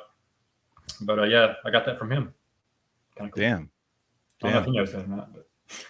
I mean, yeah, no, he constantly just talks and just says like the funniest shit constantly. Like I saw him last year at Psycho Fest, and he just like, there's so many lines he told me that were just like you could hold on to him forever. They were just like, but he's just like in passing, like, hey, fucking blah blah blah. You're like, what the fuck? That's the funniest thing I've ever heard. Yeah. All right, see you later. But get it. But no, but I mean, just that tour overall, like you had a for sure. It's a highlight of my life for sure. That we did a Cannibal Corpse Dying Fetus Devourment tour right after that, and then that was it for me for Vital. So that was the tail end when I was hanging out with you and stuff. I had been butting heads with the band for like a year at that point. I was in a real mental place. But super. I mean, I'm still a fan. So I enjoyed opening up, just kind of getting to set my kid up early, play, get done. I'd usually miss animals. I'd catch part of Carnifex, whatever I said, and then you guys would go on, and then Cephalic would go on. So to me, it was like I never missed y'all's set ever, but the whole tour. And then I rarely got to catch Decapitated because usually we're just driving to the next town. Yeah. But, that was a huge deal, and also like it was humbling because I'm supposed to be like the fast guy, and my double bass, I had shitty pedals that were just shot. But I was just like, man, I'm really struggling with my double bass. And even Velamaya's drummer, Sam Applebaum or whatever, Yes. Yeah, he had quick feet. I'm like, dude, shit. I'm used to playing these shitty bars where you can't hear my double bass, and now I'm like, oh damn, huge PA, people know the songs, everyone's a beast. It was just like, damn, because that was like they did the sick drummer did the drummer slaughter thing because every drummer was just so sick, dude. Krem from Decapitated, Samus, that's right, Krem. Yeah, John Merriman, like fucking Naveen, Vanimal. It was like insane. So that's right. It was just a hot pot of fucking drummers for sure. I think that was John Merriman's last tour with Cephalic. Yeah. I think he actually after that he was done. I ran into Lenzig at CIM the following year, and he asked me to try out, and I was just so mentally fucked up. I just didn't think I was ready to jump back in. And then also I got asked for Devourment, but my baby was being born that month, so I had to pass that. And then once you say no a couple of times, the offers kind of quit coming. So, yeah. But those are the two big bands where I was like, damn, maybe I should have tried this or that. But I needed to heal. Having kids helped me out a lot for sure. How many kids you got? 2. Yeah. 9 and 12. Ages 9 and 12. 2 girls. Yeah. 12's, well, Eddie, I know Eddie's right in the eye almost, dude. Eddie's getting the brutal migraines. So, it is bad. I could talk to you guys for fucking ever, and I hope we can do it again because I got more. Yeah, let's do it again, man. Hey, dude, no, I get it. I know those. Even for those, those ocular migraines, I like call. I've had them once or twice working at my new job, and I'm just like, I gotta go. I cannot do this anymore. Like, I took off work today and just laid in bed the whole day trying to prepare for this, but I still feel like shit. Yeah, man. Well, fuck. Well, thanks for coming on, dude. I mean, fuck.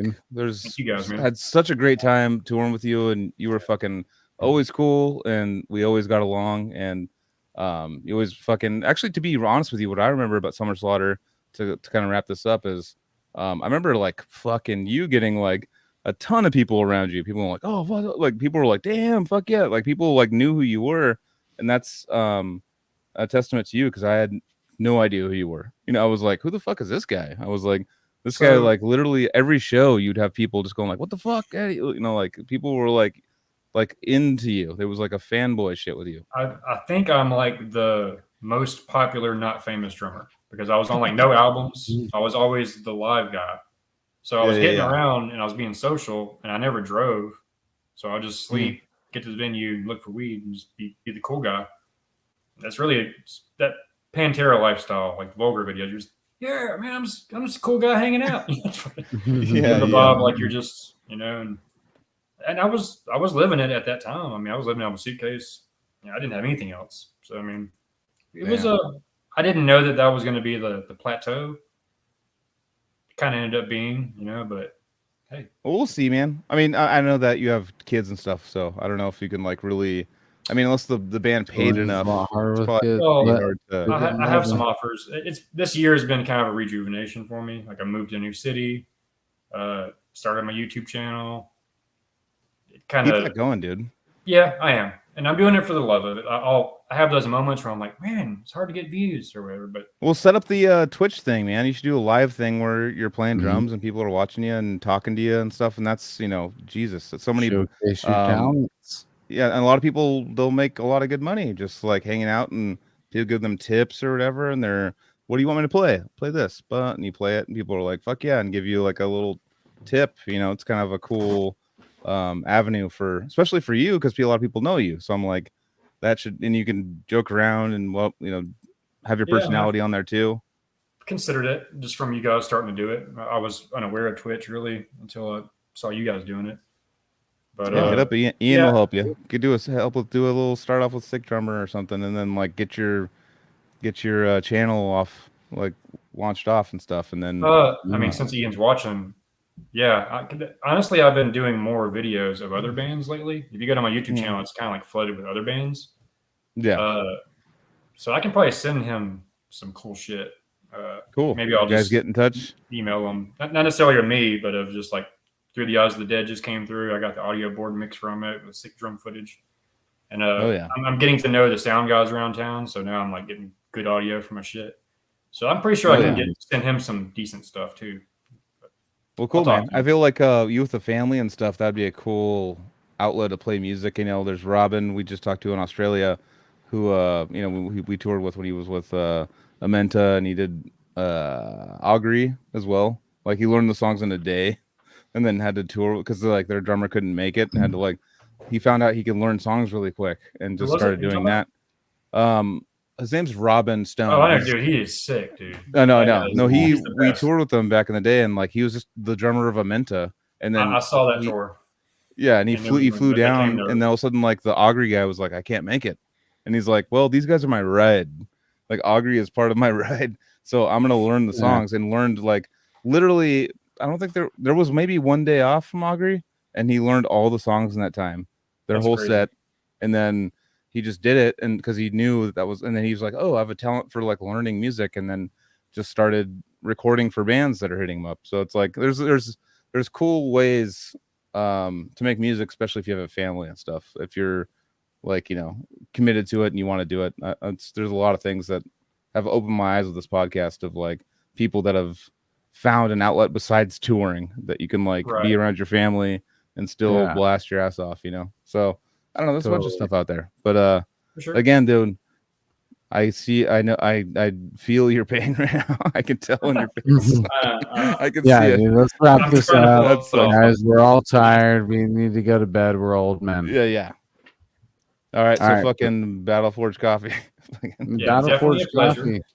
Yeah. Fuck yeah, dude. Yeah, dude. Again, Eddie, thanks for coming on, dude. You're fucking awesome. I love you, dude. Hell yeah, dude.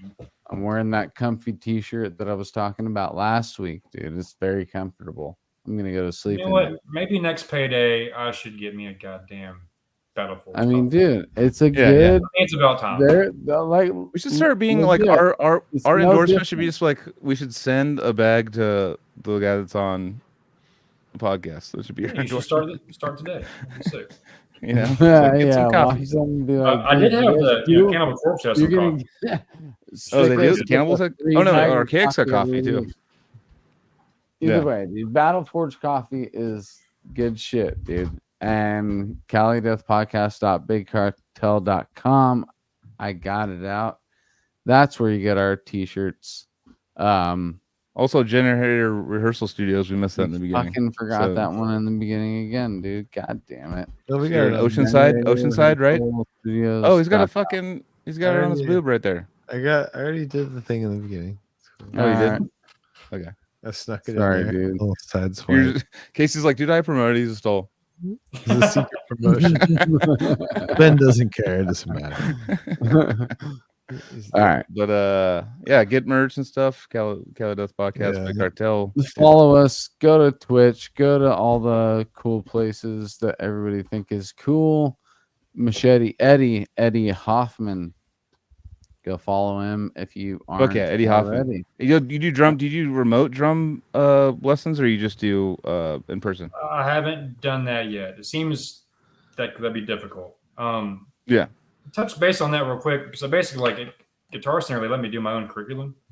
So I'm not I'm not the professor. I didn't go to college for the shit. Like I wasn't on drumline. I started off with blast beats, but my dad, my brother, like I've been playing live or been in the live scene since I was a baby.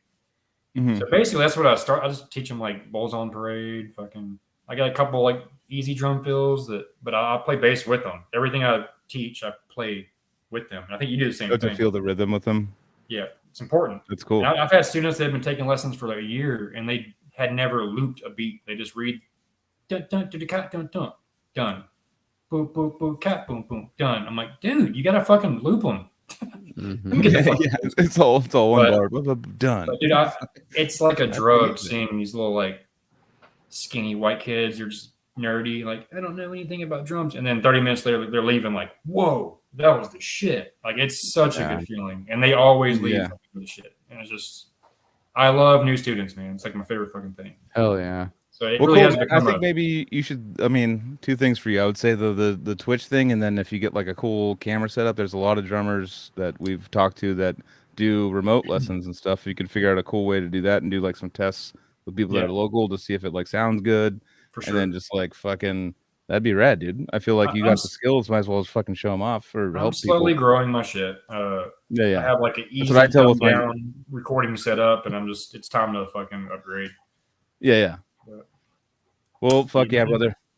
Good Right shit. on, guys. Casey, you're a Another legend. episode Joel, 141. I love you. Yeah, Love you, dude. Eddie. It was And fucking Anthony. awesome Yeah, to we had fucking a talk to great you again, time man. tonight, guys. we didn't get to tap into our little experience in Shreveport, but maybe next time. Part 2. Yeah, yeah. It's all good, man. Yes. We will get there. No right, doubt. And we will see you guys next week. We've plugged everything else. Rock on. Have a great weekend. Yeah. Yeah. Yeah.